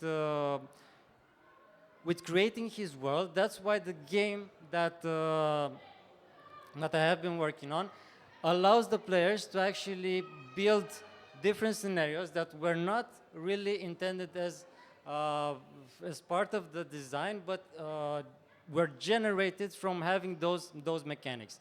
And in the same way, when you are dreaming and we actually have a lucid dream, we have the opportunity to take those elements and to combine them in a whole new ways in which help us. So basically, I took the techniques from lucid dream, I took the dream-like feeling, and what I came up with was a lot of whales. While whales, I ended up considering that it's a symbol for it's a spirit animal that takes you inside the lucid dream, but there isn't actually a real connection between the two. In terms of mechanic, I decided that the game should be somewhat relaxing because you want to be in a relaxed state to have that openness to the subconscious, and we don't want to stress the players with very hardcore mechanics. I wanted to address everybody, all the casual players. But there were some clashes when actually designing a video game, but building with those specific things in mind, because as you know, games usually put us in a state of flow, but at the same time we want to be in a state of awareness. And one of the cornerstones of lucid dreaming is doing reality checks, and that means having a repetitive action throughout the day. Something like looking at my hand. I look at my hand, I think, okay, I am dreaming. This is a conscious effort from my side to actually impress the subconscious with a repetitive task. And this is one of the cornerstones of the game, because you actually have to do this task once, 1 or 2 minutes. Again, the reasoning is that you want to embed this idea in the subconscious, and once you get to the night, once you get in the dream, you actually start doing it automatically. But this comes with some problems when it comes to game design, because you have a lot of repetition, you have a lot of repetitive things that don't really feel like you are achieving some sort of progress. You are just doing them for the love of doing it. And here I made some notes, because of course the game can be improved with a variety of things. I considered to make the world of the dreamer in a way that he can actually understand what is a dream and what is real. And in this manner, he has an area of the game which actually is considered to be more realistic. And going back to the idea that I was talking earlier, there have been various games in the past, including Tetris, because people who played a lot of Tetris, after a lot of time, they started seeing Tetris pieces everywhere. The same thing happened with The Witness. If you are familiar with the game, it has a simple mechanic, and you see it everywhere. You see the dot and the line, and then the thing starts slipping into the real world, and you starting that you've gone crazy, maybe. So to create the Tetris effect, I decided to add the well symbol in a simplified form on every part of the game that I could, starting from the reality check on the hand to mini puzzles. One of the other important things with the game was to help impress the subconscious with the idea of lucid dream, was to use audiovisual cues. And this is one of the parts of the game where if you don't actually do a reality check, the dream starts destabilizing, just like in real life. And you actually end up with a lot of special effects.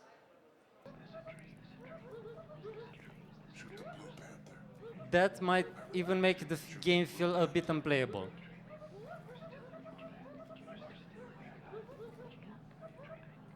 So we're going from the relaxing, let's do some cleaning, house chores mechanics, to being invaded by a ton of critters.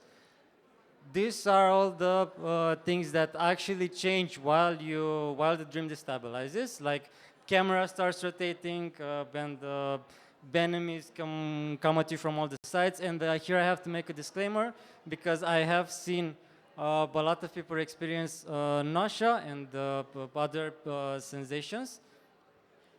I did want the game to be a multisensory experience, so having all your sensors involved is actually a good thing. Game-induced lucid dreaming, this was the basics of the study, because there are some games or some certain game elements that actually are more inducive, such as having the game in first person or having autonomy, like building a lot of stuff. Because all this actually help you develop certain cognitive skills, and those cognitive skills are actually similar to the skills that you use when you actually lucid dream. Something like coordination, visualization abilities, selective attention. The game also includes audio logs, because I wanted to keep the player informed, and this is another way to actually keep the connection between us and lucid dreams, because having access to the information and actually getting involved into reading about it and studying about it actually keeps it at the back of the mind. And when the night time comes, when you're actually in the dream, you might remember those stuff. Of course, beside the game, you can actually use a dream diary and a bed, and all the other techniques that are normal for lucid dream induction. How is the game built? It's built as a lucid dream simulator. You are stuck in a lucid dream, you learn about lucid dreams, and your purpose is to lucid dream. Everything is around, evolves around the concept, just so you actually get the idea in your brain. The people who actually play the game had an intended experience to some extent, because they actually managed to have dreams of several elements that were in the game, but we are actually having the next steps, which we need to associate those symbols with the idea of lucid dreams and actually get into the state of being lucid dream. This is one of the game mechanics of the features of the game that keep because the game is very surrealist, because it doesn't need to make a lot of sense. There were a lot of bugs that kept turning into features, including like building in an unusual way, or things flying, or stuff getting out of hand, and so on. And I also wanted to help the player take a trip on a flying whale between psychedelic islands. And this comes as part of the game world, because you basically start inside the well, and you can see in the lower right corner you have a scenery of how the insides look. It is actually a garden. You have a door to exit the well, you have a bridge that is broken in the beginning and needs to be repaired, and you have a bed where is your final objective. The world has multiple floating islands. Each floating isle is another dream, and each isle contains a piece of the bridge. After you collect all the pieces, you go back inside the well, and you can enrich the bed. As a conclusion, I want to launch an invitation. I want to invite you to forget about Web 3.0, forget about artificial intelligence, because I want to start another conversation, a conversation about consciousness. And when I created the video game, I made it specifically as an experiment to be played, well, for at least 21 continuous days. But of course, as you might know from psychology, it might take 60 days, 90 days, and so on, to actually create a new habit and to have it embedded in your subconscious.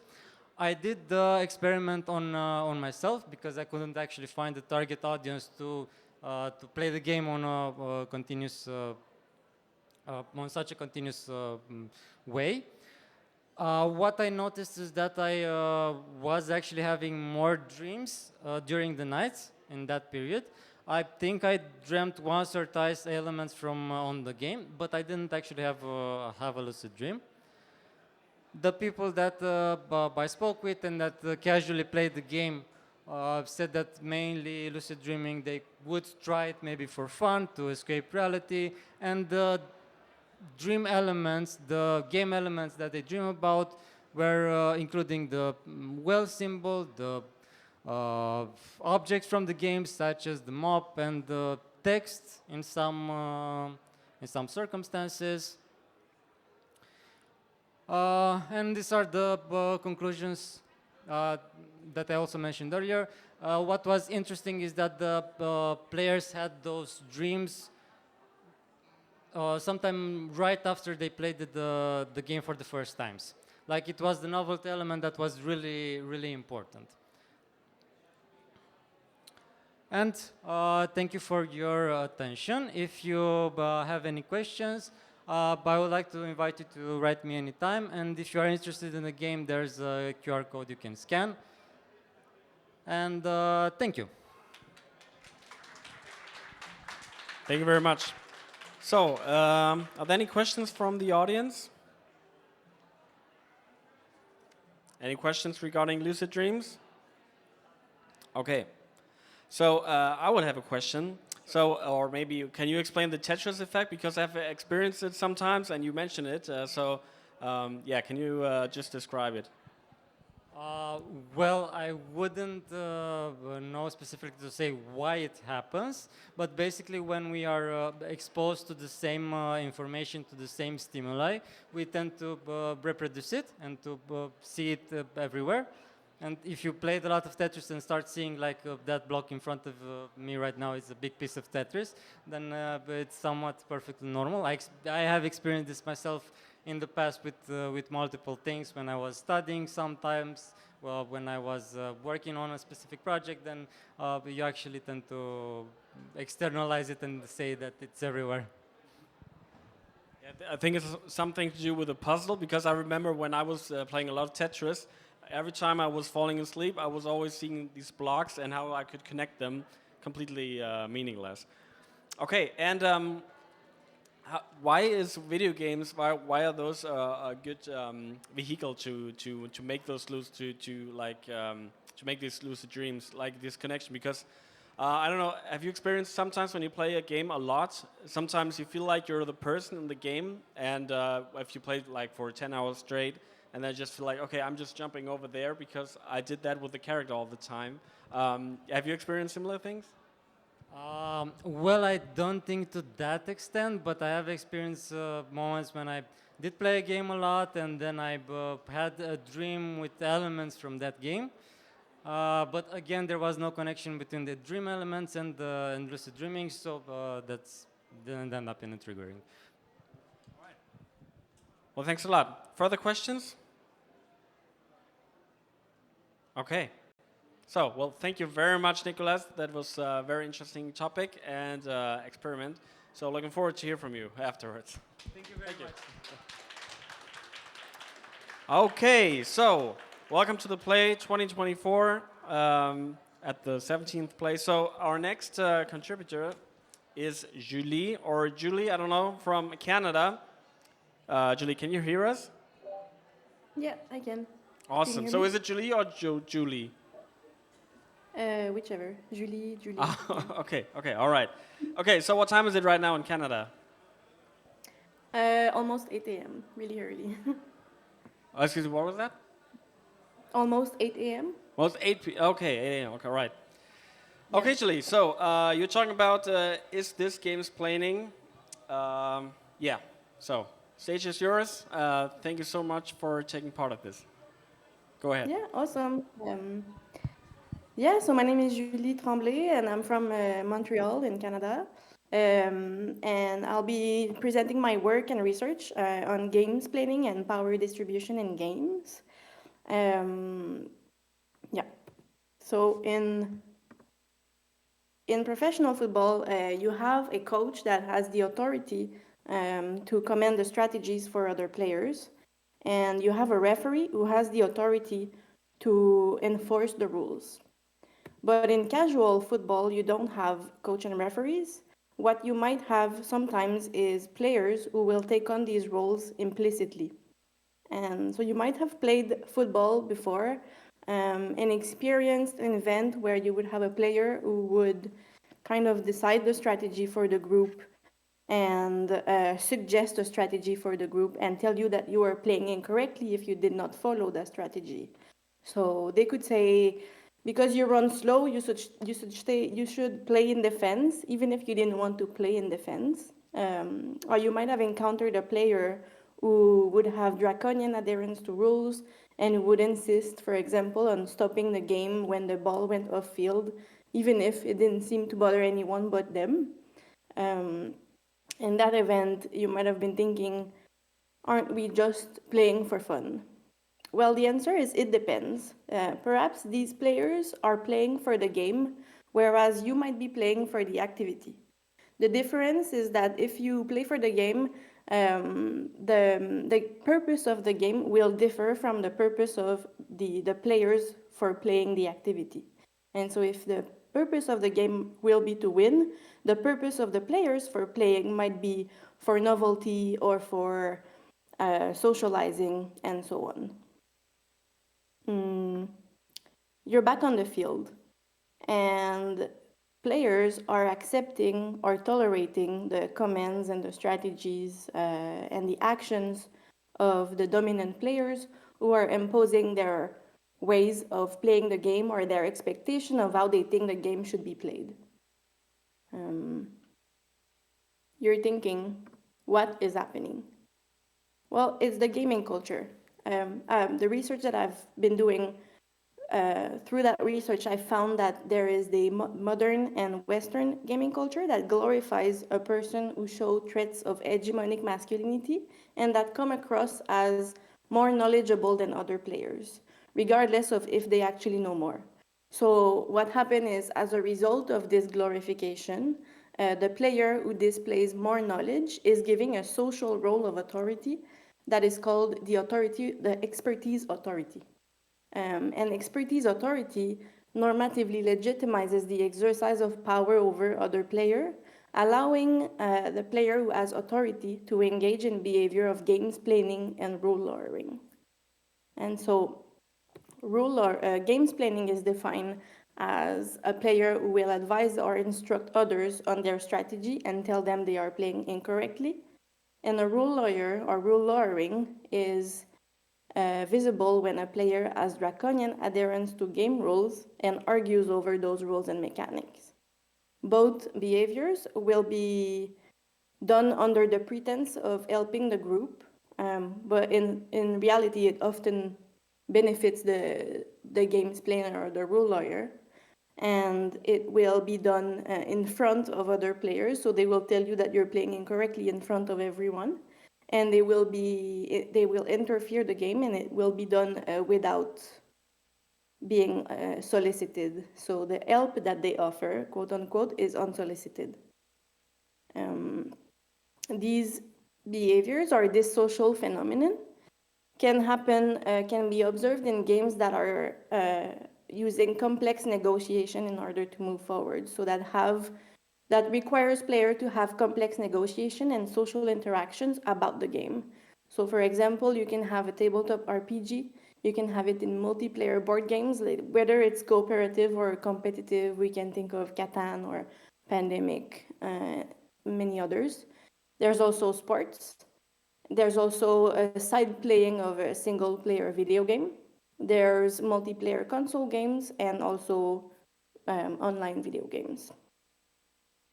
What will happen is that in some games, a player is given authority because of their role in the game. So for example, a game master in a tabletop RPG has the authority to decide how the game is happening. How the game is, what are the parameters of the game? Or in sports, you have a coach, and in some cases, the game system, in the case of a video game, will have that authority for the players.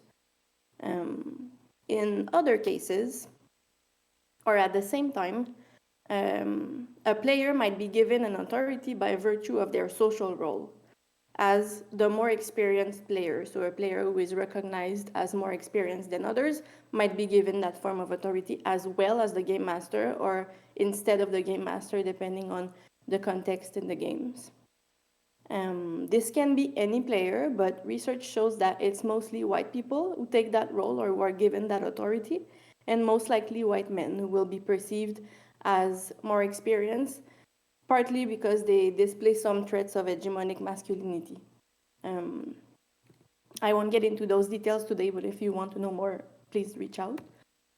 In the case of a cooperative board game, for example, like Pandemic, it says in the rule book, quote unquote, that players should freely give each other advice and let everyone offer opinion and ideas. They say the player whose turn it is decide what to do. This mechanic allow for or open the room for loud players to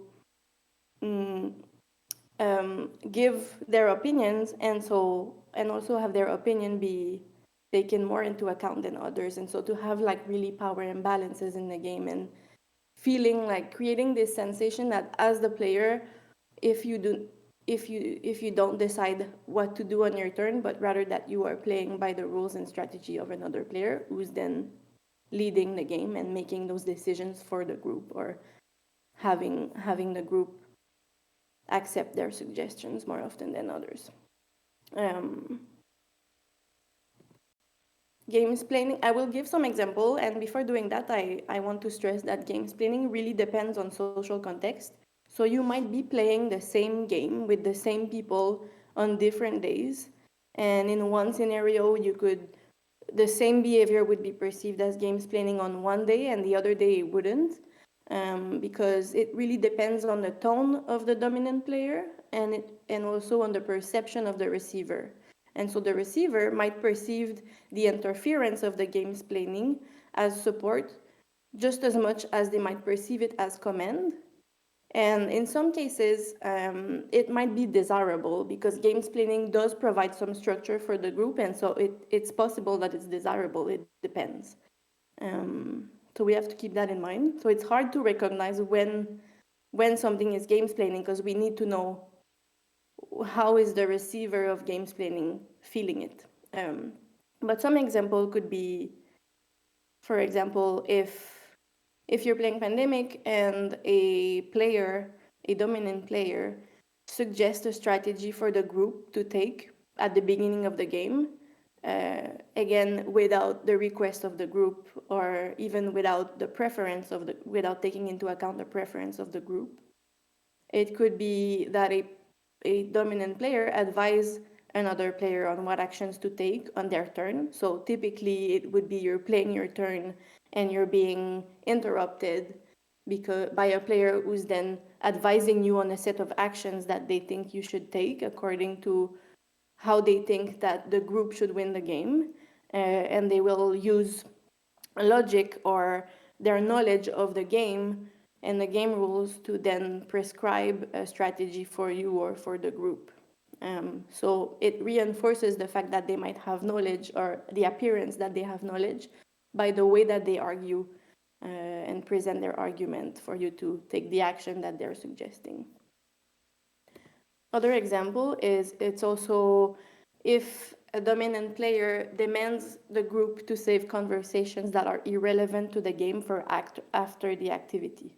So for example, if there's 3 of you and 2 of you are talking about weekend plans while you're playing Pandemic, while you're also playing your turns because you can do multiple things at once, but if a third player then comes in and asks you to save those conversations for after the activity once the game is done, this player is then imposing their vision of how they think the activity should take place. And so they're imposing their interpretation of what is irrelevant to the game. They impose their expectation of how the activity should take place, what is allowed or not allowed to happen during the activity. And they also take on the role of managing the activity by asking you to save those conversations for later. Again, that's if you disagree with them. If you agree with them and if you feel like you want structure, it might be perceived as a valid support or useful intervention, useful interference, support versus command. And so I have a lot more examples, but I'm not going to get into too much detail today. I want to sum up by saying that the research I've been doing reveals that basically the games planner and the rule lawyer act similarly to a coach. Like a coach, they decide the parameters of how the game should be played and how the activity should take place. And like a referee, they decide the rules and they manage the group to enforce those rules. What do we do if we don't want them to interfere? Well, there's many things you can do. As players, you can recognize the glorification of hegemonic masculinity and be able to identify gamesplaining or rule lawyering so that we can slowly either stop ourselves from doing it. I'm also guilty of doing it, or you can point it out when it's happening so that we slowly challenge the gaming culture. And as designers, we can try to design safer games by using mechanics that restrain or make visible gamesplaining, or that invite players to alter or resist the act of gamesplaining and rule lawyering. So an example of that would be that you want to gamesplaining. I want to talk about the game Multiform that is designed by Gabriel Fontana. Gabriel Fontana's work is amazing, so call me. Basically, this is a sport game, team sport game, and during the game, the players have to change teams. So both the composition and the sizes of the team will change during the game, and this is a mechanic that can potentially help restrain or limit games planning, because when a player in casual football or like in a sport game act like a coach, it's partly because they think that they possess more power than others by virtue of knowing more. But if they change team, they will also change the role that they take in that team. It would include who has the role of the expert in a team when it's being changed, and so it's creating a distraction that might make it more complicated for a loud player to be loud, basically. There's other mechanics that can happen.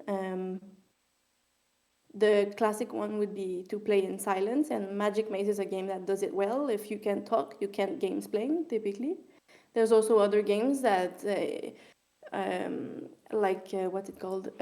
Playing Democracy. That is a really beautiful remake of Pong, and it invites the players to change the rules and makes the rule as they play, which really influences really make visible the power dynamics between the players. And so changing the rules as we play make it difficult for the rule lawyer to be rule lawyering, and so on. So there's like a whole list of game mechanics that we could be doing to really restrain games planning. Why should we care? I am a game designer myself, and I used to think that cooperative games, by virtue of being playful, would eliminate the power structures that keep some people silent when you have to make a decision. I used to think that because you're playing, like you're gonna have a voice just as much as the other player. And so I designed a cooperative game that is used in context of civic participation and education. But I realized throughout the years that I was wrong, and that often in almost every game with almost every player, there was one person who was the leader in making the decision for the group, which is why I'm doing this research, and I'm really trying to understand how can we break the pattern of uneven power distribution. And I think it's dangerous to think that like game are a powerful tool, but it's dangerous to think that they can solve all our problem, and I think we have to be careful as designers to really create safe and inclusive games. Reach out if you want to talk. This is ongoing, and I'm super happy to discuss this more. So yeah, thank you for listening. Well, thank you very much, Julie. I think I might ask the audience are there any questions to Julie? Yes, there's one over there. It's actually from Bino, who just held a presentation. So you said that you can challenge gamesplaining in a group. How do you do that in a nice way without offending the other person who's gamesplaining? Because that can be really like confrontative. How's a nice way to challenge it? Yeah, that's a good question. Thank you. There's different ways. I mean, you can gamesplain the gamesplainer if you want. That would be very confrontational. But to then start gamesplaining the gamesplainer would be probably a bit too aggressive. But it would be a way. Another way is just politely saying that you wanna make that decision yourself. And you can explain, I'm playing for X purpose. I'm playing because I wanted to try something new. We've been playing this game before. I want to try something new. I appreciate that you're trying to help, but I would rather not have your help, because also very often that almost always they interfere because they think they're doing something good for you. So if you nicely explain that it's actually not something you want, it could be received okay. Yeah. All right. Thank you. Further questions? No, they're just pointing at something? Okay. So, Julie, I would have a question. Have you ever have the feeling that sometimes you watch someone else play something and then you just get frustrated because they're not able to do something and you, I don't know, you're watching a walkthrough or let's play and someone walks just straight ahead and left an item or something behind. Do you know that feeling? Do you think it has something to do with the game's planning? Yeah. The example of watching someone play a video game where you're invited to watch them play, and you're invited to give them tips because you're supposed to play together, so you're supposed to decide what you're gonna do together. That's actually something that I looked into and something that I've experienced where it's such a fine line because you're playing this game together and they ask you to help, but only sometimes.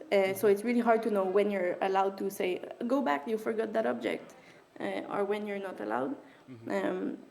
It's really frustrating, and it can be gamesplaining if in that specific moment when you said something, the person actually didn't want to know.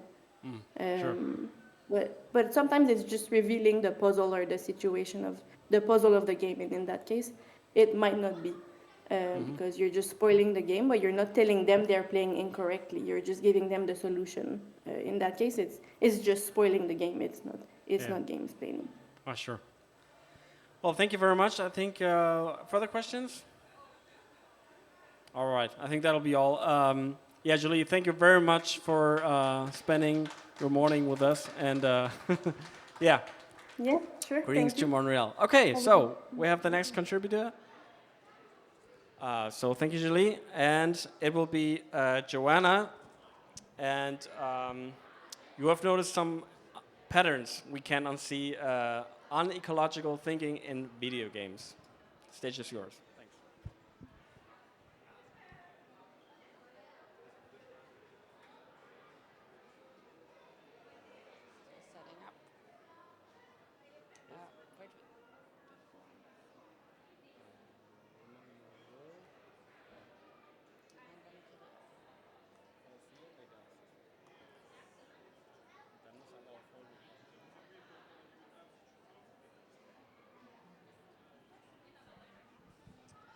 We see more and more talk about video games in the context of ecological or environmental thinking. So we might have seen a video game, for example, that tries to teach people how to properly sort trash. And there's been talk even about, could video games maybe be able to teach us even more complex questions about the environment or about climate? Could they teach people about biodiversity loss, for example? And I think that's super interesting. And I, as a game developer, for a long time aspired to become someone who makes games like that, who makes educational games that teach people something about the climate or about ecology. But over the years, as I dug more and more into this topic, I began to develop this sort of unease. And that was because I started realizing that while I was busy coming up with cool educational concepts, there existed a whole host of other video games, namely more mainstream entertainment-focused games, that kind of seem to be teaching a bit of a different message about ecology, that are kind of full about all these patterns, about all these ideas, that are, when you look at them from an educational, ecological perspective, are a bit off. The first thing I started noticing over and over is in how a lot of games, like in Minecraft, but by no means just in Minecraft, games where you go and craft something, often they start with you going and gathering resources, felling trees, taking the wood, building something from them, and then going, doing the same thing over. And usually, in no time, poof, a new tree is going to come back, or if it doesn't, then you just walk on to a new portion of fresh land with new trees for you to fell, and you can just do the same thing over, and there isn't really any negative consequence for that.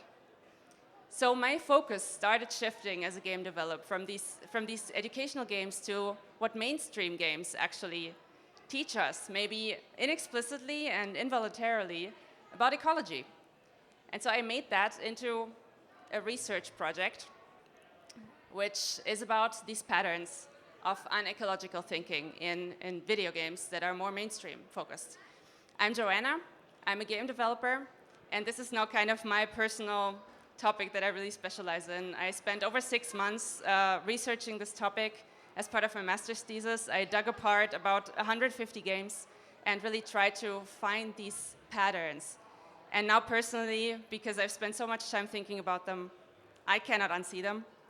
And I hope with this talk to offer you this perspective that the games we play every day and that aren't there to specifically teach us something still probably involuntarily pass on some ideas about nature, about the environment. And some of those maybe aren't ideas that we want to be passing on. So I'm going to give you a few examples. I could give you dozens of examples, but I'm going to constrain myself to just 3. And I'm going to be talking about specific games that you probably all know. But I don't want it to come across like I'm pointing fingers at specific games. I don't think the games that I'll be showing here are bad games, not at all. Actually, they're all games that I've played myself and I love a great deal, and that's why I'm so interested in them. So just so you know.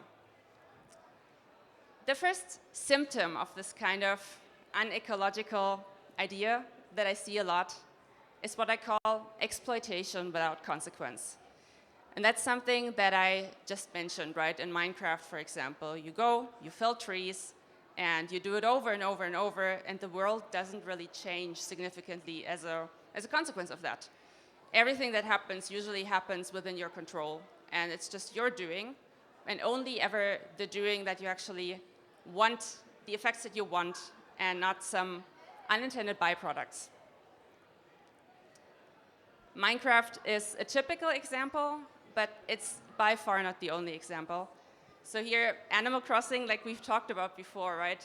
It's full of these patterns, and it's a great game. I love it. I enjoy it so much. I've put so many hours into it. But when you look at it from this ecologically informed perspective, it's a bit strange that you can just go around and change the flow of rivers and nothing bad ever happens as a consequence of that. That's not how it works in real life, right? In real life, we make all these changes to our environment, and then often that comes to bite us in the butt because something happens that we didn't foresee and didn't intend, and then we have to deal with it. And in games, that often isn't the case. And that's what makes games really fun, right? Because you can just go and play and do your stuff and shape the world to your liking, and you don't really have to fear anything negative happening because of that. But it also plays into this fantasy of control, of the human being able to control the environment. And that in the real world can actually cause great harm. Symptom number 2, what I call static nature. What I mean by that is that in the real world, nature or the environment is very much dynamic, right? It's an ecosystem. Things constantly change, are in motion. Things change as a result of the things that you do, but they also sometimes change as a result of completely other processes that are just outside of your control. They just happen. And that's just kind of how it goes. In video games, we don't see that as much. I brought you Stardew Valley, another game that I've enjoyed a great deal. Usually, what happens here is kind of within your control, right? You have some things that happen that you didn't cause. For example, you have weeds growing all over your farm, and then you have to pull them out. Or you may have trees that grow in places where you didn't plant them because you didn't pull out the seed from the ground. But then usually after that, beyond that, things are kind of just there waiting for you to do something. So the weeds wait around for you to pull them. And then they're gone, and then they might sprout up again, but that's about it. And the same for trees, right? They wait around for you to fell them for wood, or you let them standing because you like them, but nothing beyond that. They don't die on their own. They don't affect each other. Species don't really interact. And all of that kind of grossly simplifies how an environment works in the real world. It's very complex, and you can't always control everything. So again, what we see in video games is kind of this pattern of playing into the fantasy of control. You, the human, are the one who controls the environment. You get to shape your farm, your world, whatever it is, to the way you imagine it, and then it stays that way. And that is very much related to pattern number 3, which I call the grid. So you've all seen grid-based games, right? Minecraft is a super obvious example. Everything in Minecraft is a block, so very obviously grid-based. But you have other games, and I'm going to pull up Stardew Valley again, where it's a little bit less obvious. But if you think about how crop planting, for example, works in Stardew Valley, it's very much constrained to a grid. So you have these square little tiles where everything neatly fits into, where your crops fit into, or the weeds that grow on your land fit into, and nothing ever really kind of reaches beyond that. Nothing grows in between tiles, nothing grows outside of the boundaries of tiles. Everything is always constrained. And that makes nature, again, into something very simple, into something that's much simpler in a video game than it is in real life. Now, of course, we play video games on screens which are pixel-based, right? So obviously there's going to be some kind of grid involved, and that's not a horrible thing. But it is interesting how many game designers choose to make their games very explicitly grid-based, to fit the game world into something that resembles either a grid of square tiles or a grid of cubes, something that's very orderly, much more orderly than the real world, which is often very messy, and again, something that cannot be easily controlled, cannot be easily measured and put into these neat little unions. But in games, we can.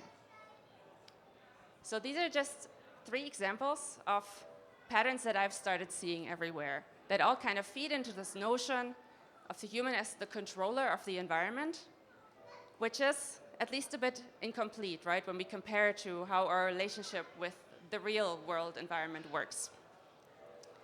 So I'm hoping that you can kind of start also spotting these patterns, or maybe you already have. And I want to make the point that it's important to think about these patterns, to first of all identify them, so we can think about them and talk about them. And then maybe as a next step also think about, well, what that means, and we'll get to that in a moment. And I think while we have these mainstream games that are super big and super popular, and they have these patterns in them, then we cannot just talk about educational games that are made just for education, and frankly, we'll probably reach a much smaller target audience, right? So both matter, and both are something that need to be talked about. And before I move on, I would like to ask you now of some patterns that you may have noticed. So are there either examples of the patterns that I've just mentioned that you've seen pop up in video games? Or maybe can you even think of another symptom where you now are like, okay, from an ecological perspective, that's actually kind of off now that I think about it. Is there something that comes to mind?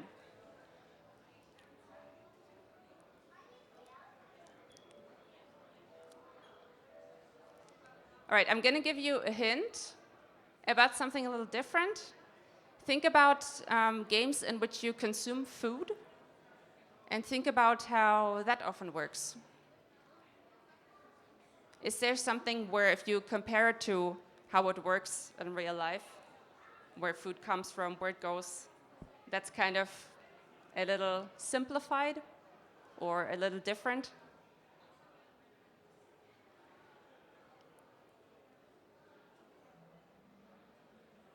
Yeah? You eat, and then you get immediately very healthy, and you don't have to go to the toilet ever. Yeah, exactly. I'm going to repeat it for everybody. So you eat, you immediately get the effects of what you eat, you get healthy, and you don't have to go to the toilet. So it excludes these more, well, these physical aspects of life that maybe we don't want to talk about so much from the video game reality, right? So again, it simplifies things, it puts everything under your control. You eat, and you get a very predictable effect of that, and then beyond that, you don't really have to worry about it. And also about where food comes from, right? You have farming games, there you actually plant crops, and then you can harvest them, and then you might be able to use them for cooking. But you don't really have to worry about the interplay of how does soil work, how does climate work, how do other species affect what you're growing. Again, it's very, very much controllable. So a lot about this is about this kind of control, all the controls to the player, to the human, and you kind of take from them the responsibility of having to worry about consequences. Now, I know this is all nice and well, and now I've maybe told you some patterns that you won't be able to unsee. You're welcome, I guess. But what do we make of that? What does that mean? And I'm going to talk about this for kind of 3 different target groups, which all of you may or may not belong to. The first is, what does that mean for us as players? Does it mean that once I've started noticing a pattern in a game that I actually like a lot, does that mean I'm no longer allowed to enjoy it or to play it? And that is not the point that I want to make. I still enjoy all these games, right, that I've pointed out here, and I'm going to play them again. And I think they're great games. I just want to offer this additional perspective, right, this kind of ability to be in a critical dialogue with a game that you enjoy, or maybe also with a game that you don't enjoy, and have conversations about them. But that doesn't mean you shouldn't also sometimes just tune that out and just go ahead and enjoy the game that you enjoy, right? So I'm not here to point fingers. Whoops, sorry. Next, what does it mean for us as game developers? I know some of you here are also game developers or game designers, and I am myself. So I also have that perspective. And again, I'm not here to point fingers. I don't think somebody who makes a game that uses a pattern like the ones I described is a bad person or a bad designer, right? These are conventions, and we use conventions because they also help us appeal to a target audience, because they make certain patterns of games recognizable and make games easy to pick up for somebody who's never heard of the game but maybe has played similar games before. So conventions are also sometimes necessary and helpful. But I want to offer, again, this perspective of what are the conventions that I put into my own games, into my own designs, that I just put there because it's a convention and I haven't really thought about it. And maybe there's actually a much more interesting alternative. Maybe there is actually something that's much more innovative and interesting that actually fits the core of my game much more. I just haven't given it any thought. And that's, again, just this additional perspective that I would like to offer. And also, because I know that play is also very much about education, right? In this intersection between games and education and learning. What does it mean for us as educators? So again, I think you know my drill by now. I'm not here to say that a game that exhibits some of these kind of unecological patterns is disqualified as a game to be used in a classroom. Not at all. I think actually it makes it quite the interesting subject of study, right? So you have a game that maybe has a lot of good things going for it, but then in some points it maybe falls a little short, or it has some of weird aspects that are maybe a little bit off once you've started thinking about them. And that's a conversation starter, right? That's something to talk about with fellow players or in a classroom. And so instead of calling people out for enjoying the games they enjoy, we can just have that part of a discussion and kind of be curious about the patterns we see. So I hope that comes across. And I hope I just offer this additional perspective. I hope that you maybe start picking up some of these things that you will start not being able to unsee. But I also hope that you will still very much be able to enjoy the games that you enjoy, and maybe just sometimes have a little richer discussions about them.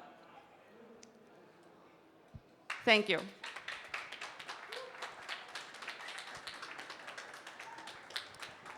If you'd like to get in touch and talk about this more, like I said, I spent over 6 months researching it, so my mind is so full of this, and I love talking about it. So please reach out. You can find me on LinkedIn. I think the link is on the website. Or you can find me on Discord, on the Play server, or just here. I'm going to be around for a couple more hours. I'd love to talk about it. Thank you. So are there any questions to Joanna right now? Yes. Kimberly, you have one. Thank you. Thank you for your input.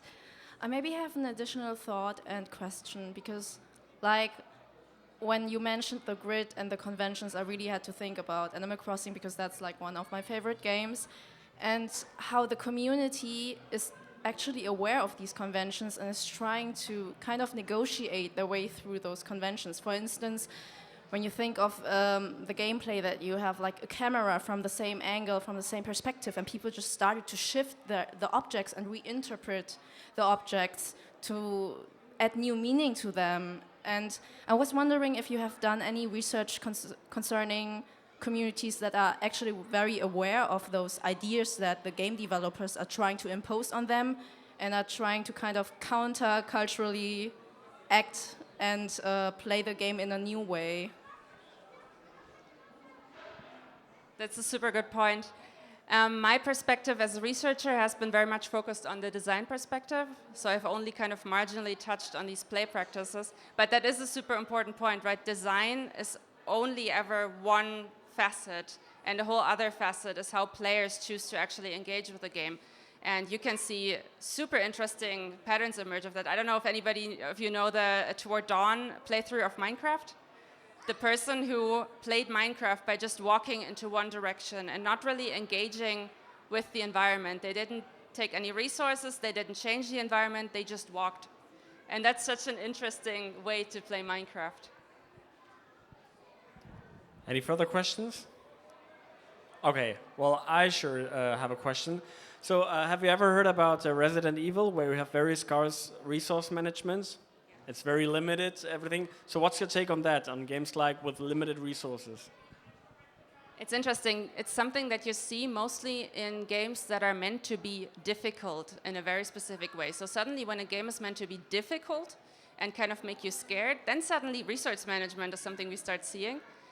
And I think it's so interesting that we have this whole class of other games that are more meant to make you comfortable or make you feel creative, and then suddenly all these constraints are gone. So I think there's something we're trying to juggle with different emotions we're trying to evoke, and then suddenly when we want to make the player feel very safe and comfortable, then we start seeing a lot of these patterns that I talked about. So it's super interesting how genre conventions also play into that. All right. Any further questions? Anything? No. Okay, well, thank you so much, Jenna. That was very interesting, and I guess people reach out to you afterwards. Thank you so much for being here. We're heading over to... Yeah. We're heading over to Marlene, or Marlene. She is online, and she has a good point. Hey, how's it going? Can you hear us, Marlene? Yeah. Okay, that's great. So, you have a topic, it's called You Got the Power. Achso, auf Deutsch ist sorry. Okay. You Got the Power, Darstellung von Krankheit und Behinderung in digitalen Spielen, Marlene. Dann leg gerne mal los. Vielen Dank. Ja, also ich freue mich, dass ihr hier, ich bei euch einen Vortrag halten kann.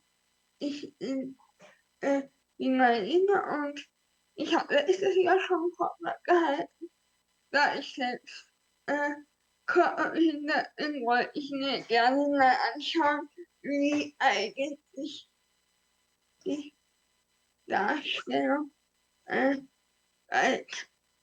wie eigentlich die Darstellung von Krankheit und Behinderung in Computerspielen so ist.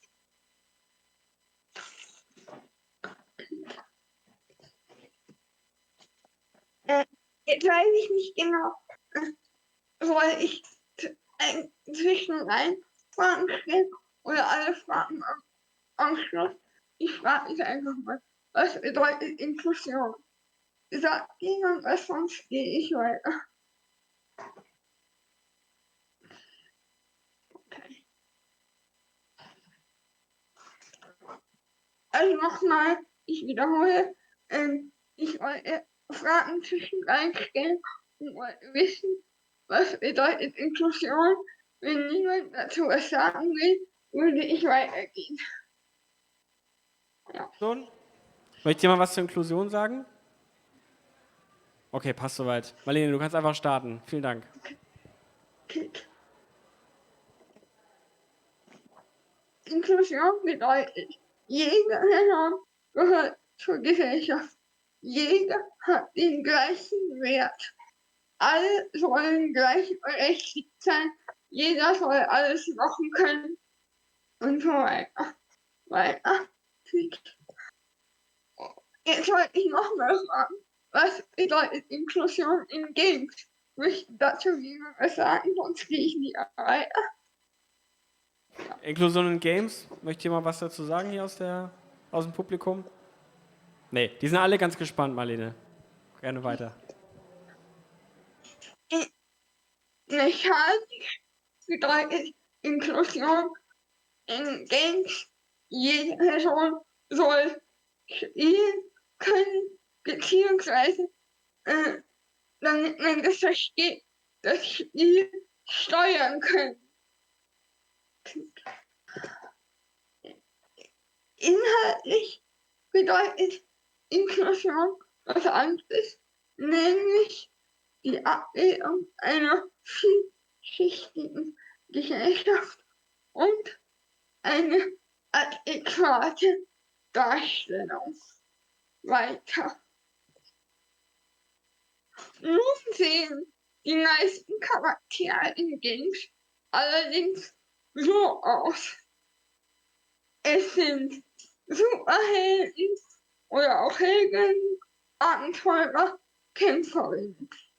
Sie sind sportlich, können alles, sehen gut aus, sind sexy.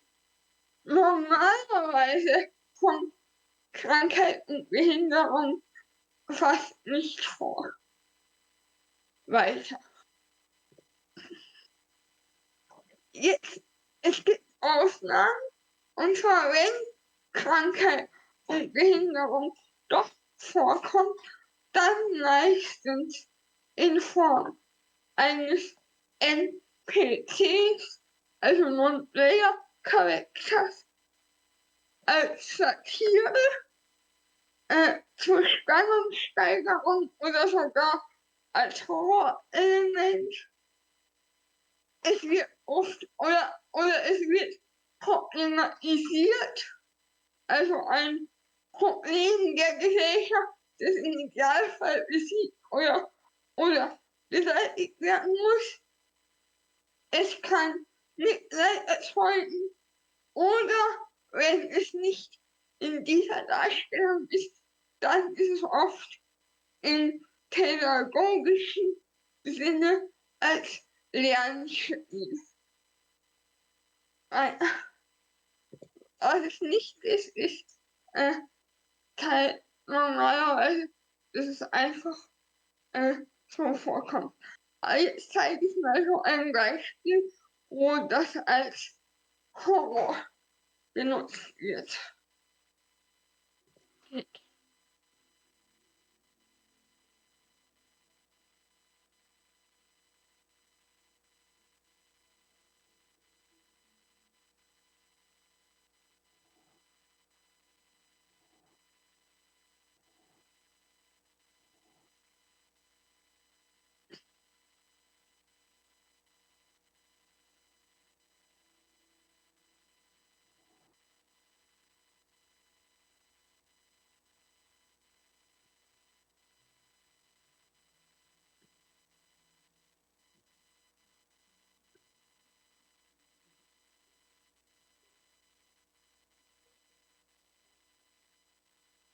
Ja, das war's schon. Alatorre finde ich ein sehr gutes Horror-Escape-Game, denn immerhin stellt es psychische Erkrankungen beziehungsweise Erkrankungen, die hier durch einen Unfall ausgelöst ist, in den Vordergrund und thematisiert ist. Dennoch dient die psychische Erkrankung in erster Linie den Gruseleffekt. Für die Leute, die sich vielleicht mit Theater und antiker Tragödie befassen, ich habe gesagt, es erregt letztendlich fast Furcht und Mitleid, wie in Aristoteles, was der hat es so bezeichnet. Das bedeutet in dem Fall Man hat zuerst Angst um sie, dann Angst vor ihr und dann mit ihr. Dafür wird eingesetzt. Jetzt komme ich zu einem Beispiel, habe ich neue Augen, wo es eher als Satire eingesetzt ist.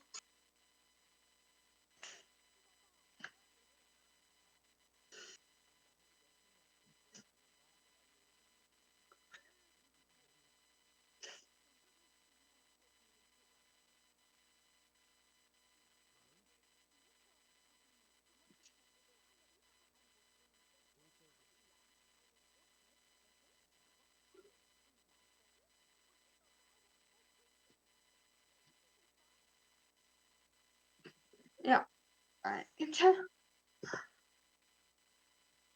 Auch habe ich meine Augen thematisiert Krankheit und ist an sich ein gutes Spiel.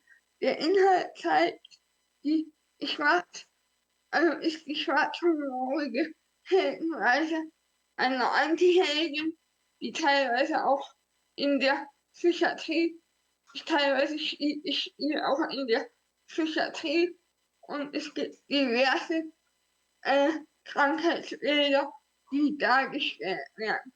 Zum Beispiel Zwangsstörungen, Größenwahn, Sehschwäche, geistige Behinderung, Kleinwüchsigkeit und so weiter. Jetzt gibt es alles, jetzt habe ich die kalten Begriffe genommen. Eigentlich, ich sagen müssen, Schwachsinn, ein Zwerg, weil, das sage ich jetzt mit Absicht, weil es eine Satire ist. Die Darstellung ist total überzogen und klischeehaft und durch den Karikaturstil und Comic-Stil auch verfremdet und das spielt mit Politiker Incorrectness. Das ist gut, aber dazu sage ich am Ende noch ganz kurz was. Jetzt zeige ich ein Beispiel, wo die Behinderung als Lernspiel gezeigt ist.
Ja, ich glaube, das hat man jetzt verstanden. Ja.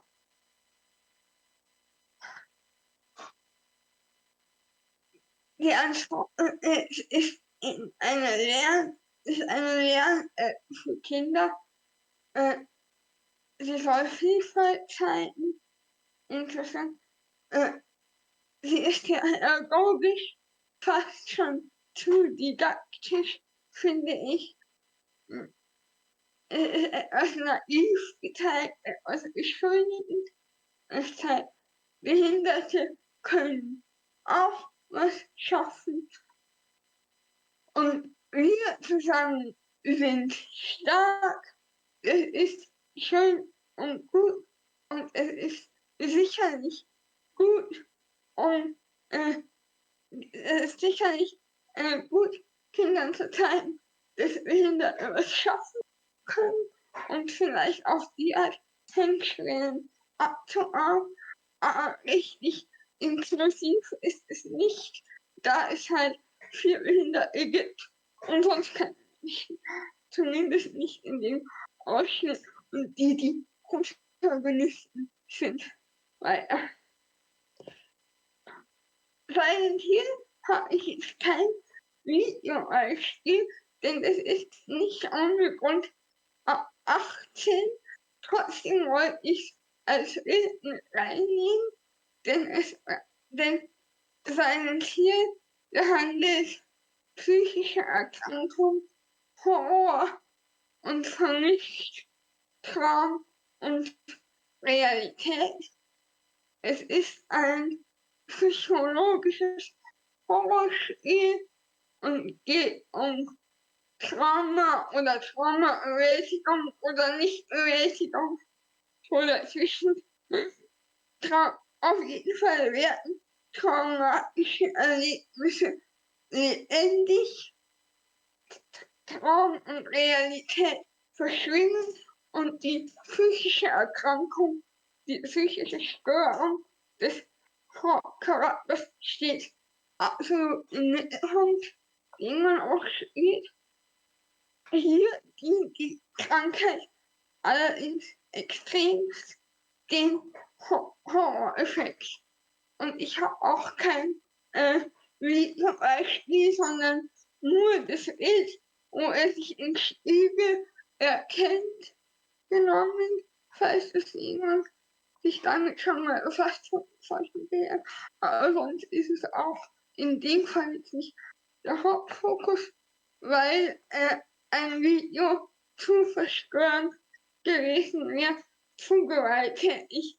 Das Spiel ist nicht ohne Grund erst 18 freigegeben. Ja, Killer-Siegen wollte ich erwähnen. Das ist ein Spiel irgendwie zwischen Action, Adventure und Shooter, würde ich sagen.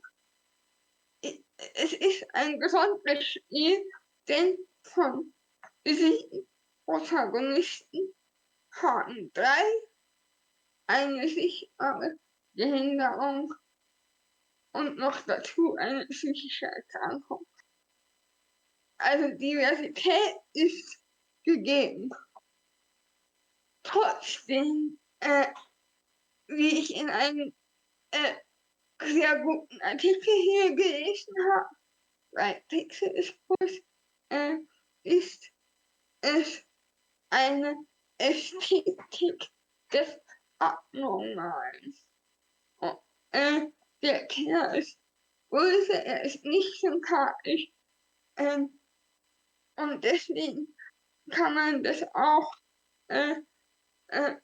kritisch beurteilen, weil es zeigt etwas Einzigartiges, dass so viele eine Behinderung haben und dann sich der Hauptcharakter vor allen Dingen ist eben größer. Und hier ist die Spielmechanik sehr einzigartig. Denn die SpielerInnen können und müssen Menschen mit sichtbaren Behinderungen steuern.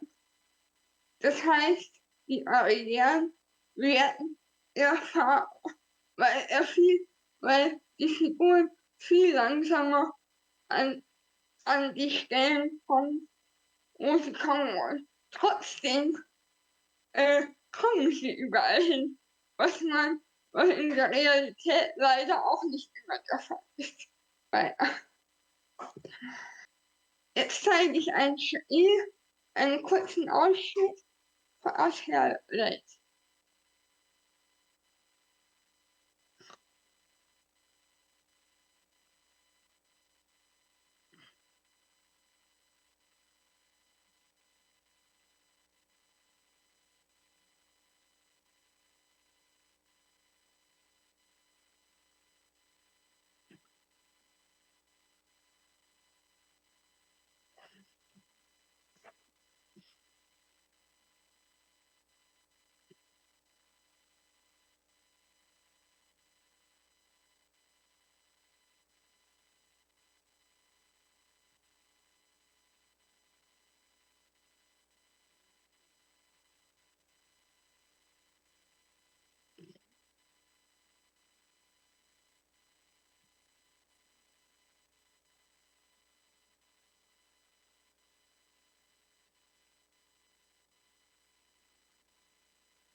her sehen, was der Zufall hat.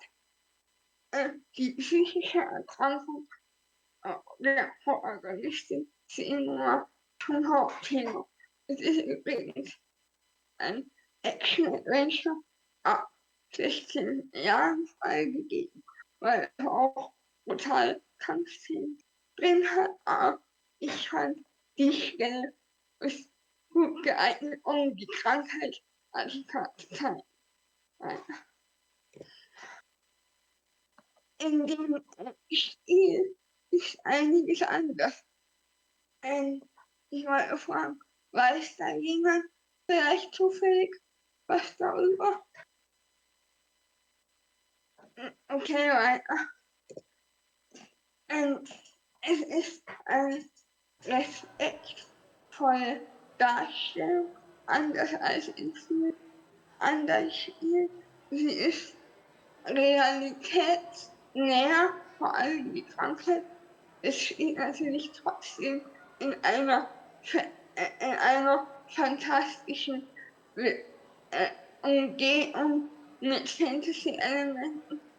Und die Krankheit Sinus dient trotzdem der Spannungssteigerung, aber sie ist authentisch und die Entwickler haben für eine authentische, adäquate Darstellung auch mit psychisch Kranken zusammengearbeitet. Was auch typisch ist die Heldenreise, der Weg, die macht sich auf, um eine Heilung zu finden. Aber was ich gut finde, ist, es gibt kein Wunder, sondern sie lernt, die Krankheit zu akzeptieren.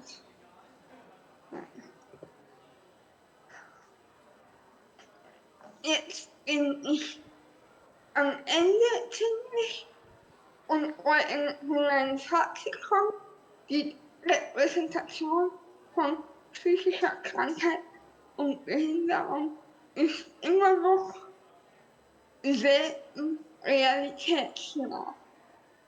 Meistens erfüllt sie vorurteilhaft behaftete Spielererwartungen. Wie zum Beispiel hier aufgeführt Horror, Satire, Mitleid oder Mystik. Das Thema kommt auch mehr und mehr sogar in Mode, also es gibt es immer öfter. Es ist aber trotzdem nicht unbedingt inklusiv, wenn es gebraucht wird, um sich über Leute lustig zu machen oder Rätsel zu lösen oder Krankheiten oder Angst hervorzurufen, dann ist es nicht unbedingt, es kommt zwar in Mode, aber es dient leider immer noch nicht dazu, eine diverse Gesellschaft darzustellen.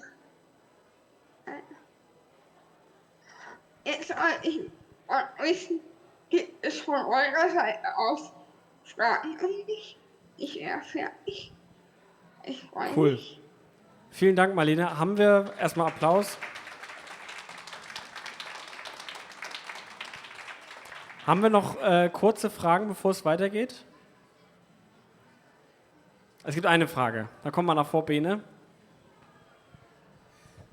Hi, mich würde interessieren, wie stehst du denn zu Spielen von Nintendo? Weil da einerseits gesagt wird, es gibt nicht viele so in der mechanischen Inklusion, nicht viele Möglichkeiten, wie man die Spiele auf sich selber anpassen kann. Andererseits sind die Spiele oft sehr einfach gemacht, sodass sie trotzdem zugänglich sind für viele.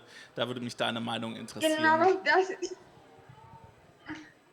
Da muss ich ganz ehrlich sagen, ich bin schwer behindert und kann deshalb selbst mit Hobbyflex nur wenige Nintendo-Spiele spielen und nur mit großer große, großen Aufwand. Daher kann ich diese Frage leider nicht beantworten, da ich diese Spiele nicht kenne. Alles klar. Okay, gibt es noch Fragen? In der Runde haben wir keine Frage. Marlene, vielen Dank für diesen spannenden Vortrag. Der Applaus gehört dir. Super toll, dass du dabei warst heute. Und wir gehen rüber zum letzten Ja, ich Vortrag. fand auch schön. Cool. Vielen Dank, Marlene. Das war super. All right, and here is our final contribution to our Speakers Corner. It was a pleasure to be moderating this for you. So we head over to Claire, and she will be joining us online and talk about the topic playing with touch and intimacy. And Claire, if I remember correctly, you have a game here at Play that in the exhibition. Actually, I don't think I have it at Play. Yeah. Hello, are we live? Hey, Claire. So yes, you're live. We can hear you, but we can't see you. We're figuring out with the. Just a second. This is me. There you are. Hi. We can see Okay, you. Awesome. Thanks. Hello. Stage is yours. While I get this set up, how are you doing? I think we're Let me doing try great to, here. Thanks for asking. Oh yeah, of course. How's the room? Are there people there? Yeah, there are actually people there. They're sitting here and they're waiting for you. I think we're around, I don't know, 30 and some people passing by. So yeah, Wow, the stage okay, is yours. Go ahead. Thank you. Okay, thank you.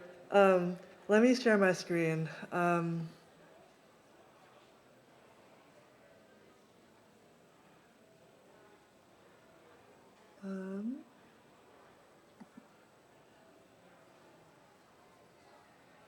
Okay. Okay. Wow, okay, I'm in a little bubble here. Hi, can you all see that? I think, let's see, is it a bit misaligned?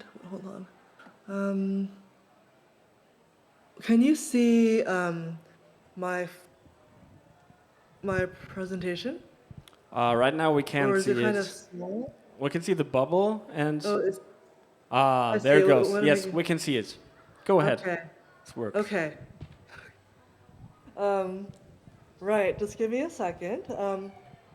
Thanks so much for having me at Play Festival. The Speaker's Corner is great. Like, I'm glad I could be there virtually. I'm actually speaking to you live from Dortmund, which I think is a few hours away from Hamburg. But I'm here for the Next Level Festival, and I know that all the German festivals decided to have their events at the same time this week. So yeah, I'm here at the Next Level Festival, but I wish I could be there at Play Festival as well. But here, yeah, I'm gonna talk about playing with touch and intimacy today. I have about 15 minutes, right? And then there's a Q&A. Yeah, 13, 12 minutes. Okay, is it a hard cutoff? I think it's pretty hard, but you just go ahead and we'll figure it out. Thanks. All right. Okay, let me just pull up my notes here. Give me a second. Yeah, 1 second. How did I?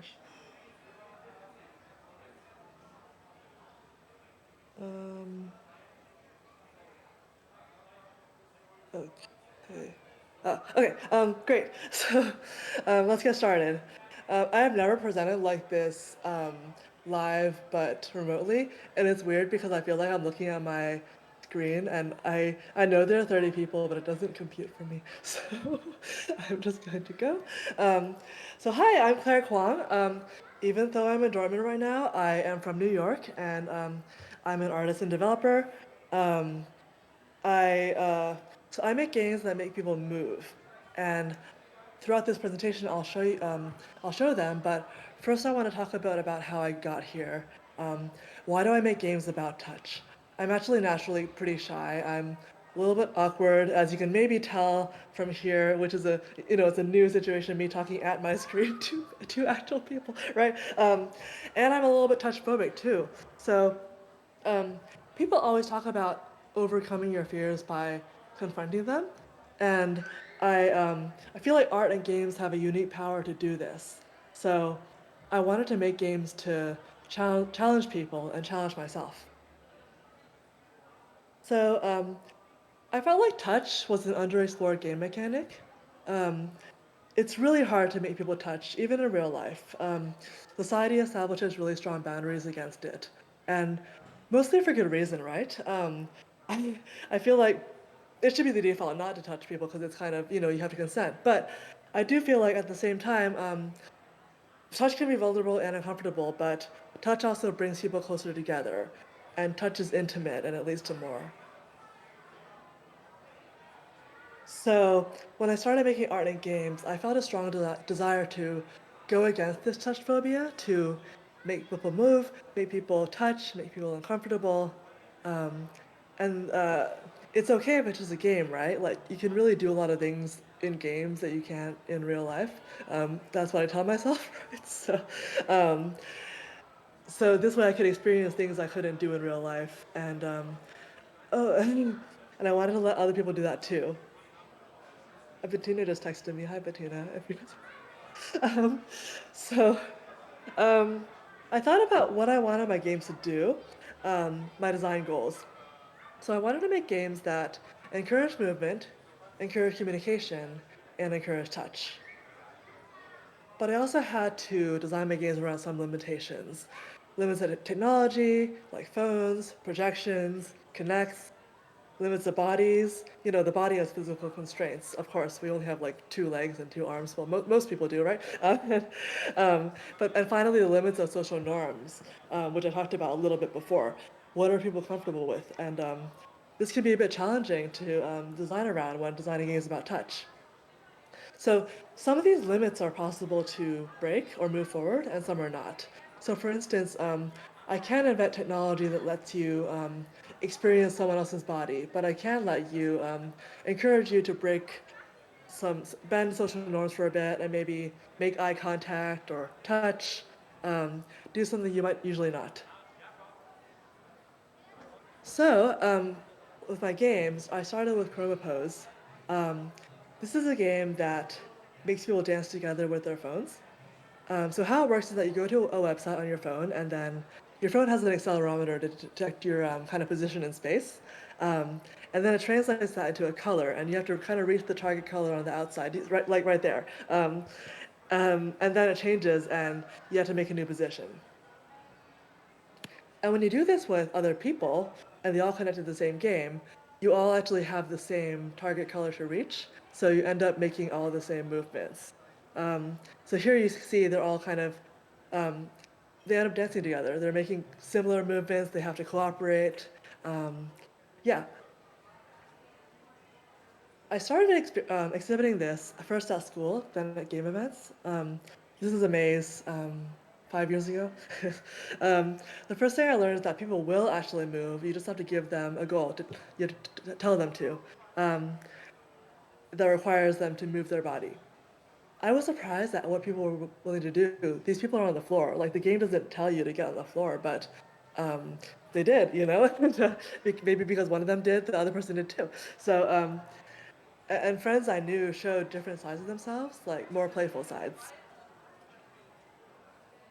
And people will cooperate. So group dynamics are really powerful. If everybody's moving in the same way, it makes it less weird for you to do it too. Cooperating gives people another goal. If one person's already reached the goal, then they can help somebody else achieve the same goal, and you'd be like, oh, I'm also moving in this way. This bubble's really weird. So other people can look at them to try to match them. And I was surprised at this. People, even strangers, were willing to engage with each other because of this goal and because of this kind of cooperation mechanism. But no one was touching. So I made Interpose. I wanted to further explore touch and cooperation. So Interpose is a game where you dance face to face with a partner, and you put your phones back to back, and the goal is still to reach a target position, but one person sees the horizontal position and one person sees the vertical. So, and you can't see each other's, right? So you really have to communicate and cooperate. How do people respond to this game? It was a little bit weirder. So people are pretty awkward. It's way more awkward than I imagined to hold two phones back to back and stare into each other's eyes, you know? Um, People had problems holding their phone like this. Somebody even dropped their phone and cracked it, and I felt really bad. Later on, I iterated, and I made little suction cups to connect the phones, so it was a bit easier to hold them, and I felt like that worked pretty well. But people will get close to each other. So people told me that playing Interpose felt very intimate. People who knew each other had a much easier time playing it, and they went to greater lengths to move and touch. Again, I was surprised at how far people were willing to go to contort their bodies and move together. But I was really frustrated at the phones. They felt like a big physical limitation that really got in the way of people's movements. So I had a lot more time and space for my final thesis project, so I decided to ditch the phones and go big. Like Touch of Skin, it's a large-scale installation game. It took up almost the whole room. Um, so you see here, that's me. People control projections with their bodies, and they make a little silhouette, and then they have to fill the target shape that's kind of randomly generated. So they end up contorting their bodies into weird positions. I use it to connect to capture people's movements and project their silhouettes back onto the floor. And if there's more than one person, like that, the shapes will scale up so people can work together to fill them. I really wanted to create an immersive space which lets people move and act in new ways. When I finally exhibited this, I noticed that people will use their whole body. Because they didn't have to use their phones anymore, this allowed an expanded range of movement with a much lower barrier of entry. So they can, use all four limbs and get on the floor and flop around. I also noted that some people avoided each other. Even when the game was cooperative and people had to get close, people went out of their way to not touch. And this goes back to society's touch phobia. It's polite not to touch, right? And it's not built into the game, so you don't have to. It was kind of like a magnet that repelled, you know? But that was because I didn't build touch as a central component of the game. But yeah, but I wanted more people to touch. I felt like I still hadn't achieved that balance of intimacy and discomfort that I wanted. So I decided to make touch a requirement. So this game is called Between. It's a game that uses projection to illuminate the space between two people. In this game, two people have to hold hands, and then they have to, when they do that, they create a shape in between their arms, and they have to move that shape to fit boxes on the floor. When I think about projection art, I think of really big, sweeping installations, something really large scale that makes you feel small. And I wanted to do the opposite. Like I wanted to make two people have a moment with each other, and I wanted it to be intimate, and for you to also focus as much on the touch of other people as the projections, right? So when I made Between, I knew I wanted players to touch, but it was hard for me to figure out exactly what mechanic. I did a lot of playtests with people, and this helped me figure out what people were willing to do and what they were not willing to do. Ultimately, I decided on the simple mechanic, holding hands. So research shows that people are actually not willing to touch most parts of other people's bodies, just hands, right? Because people will shake hands, people will, dance, and that's acceptable, right? Um, so touching another person's hand felt as safe and socially acceptable as I can get, while still feeling a little bit transgressive. When I felt Between, I was so happy people finally touched, because the game required it, and because it was only hands. Um, Most people held hands, but some people would also just do this, or even overlap their hands so that it looked like they were touching, because they really, really didn't want to touch. So, which I accept that. And that showed me that holding hands really was the right boundary to set. Um, People told me that this game felt very, very intimate, almost romantic or sexual. They told me they felt closer to each other after playing the game. And someone even told me that they played this with somebody and then they hooked up afterwards, which is amazing. I love that for them. um, Even I felt closer to people after playing this game. One time I played this game with a stranger, and I felt kind of awkward at first. I didn't know whether to feel sad that happy that like I had created a situation which made me feel awkward, or sad that I still couldn't get over my own awkwardness, right? But then we sat right beside the installation and we talked for a whole hour. Making these games are really a way for me to connect with other people. And ultimately, I felt like making these games made me less shy. Touch brings people closer together like nothing else. And I believe that's so important as our world grows increasingly isolated. We have to bring people back together. Now let's zoom out a little bit. What are some concepts that can be helpful in designing games which use movement and touch? Embodied play extends the body's physical capabilities into game space. People's awareness of their own body is called the body schema, so games should extend it rather than break it.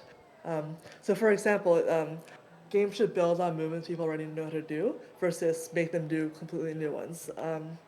And that makes it easier for people to play the games. Maybe you've slow danced with somebody before, so holding hands to play between doesn't feel that weird. My games also use tools we already know how to use, like phones, or your own bodies, which is also a tool, right? I'm using these tools, but also extending them and subverting them. All right, Claire. I think we have to jump to the conclusion right now. We're running out of time, unfortunately, but it looks very, very nice. All right, that's fine. Thank you so much. Thank you.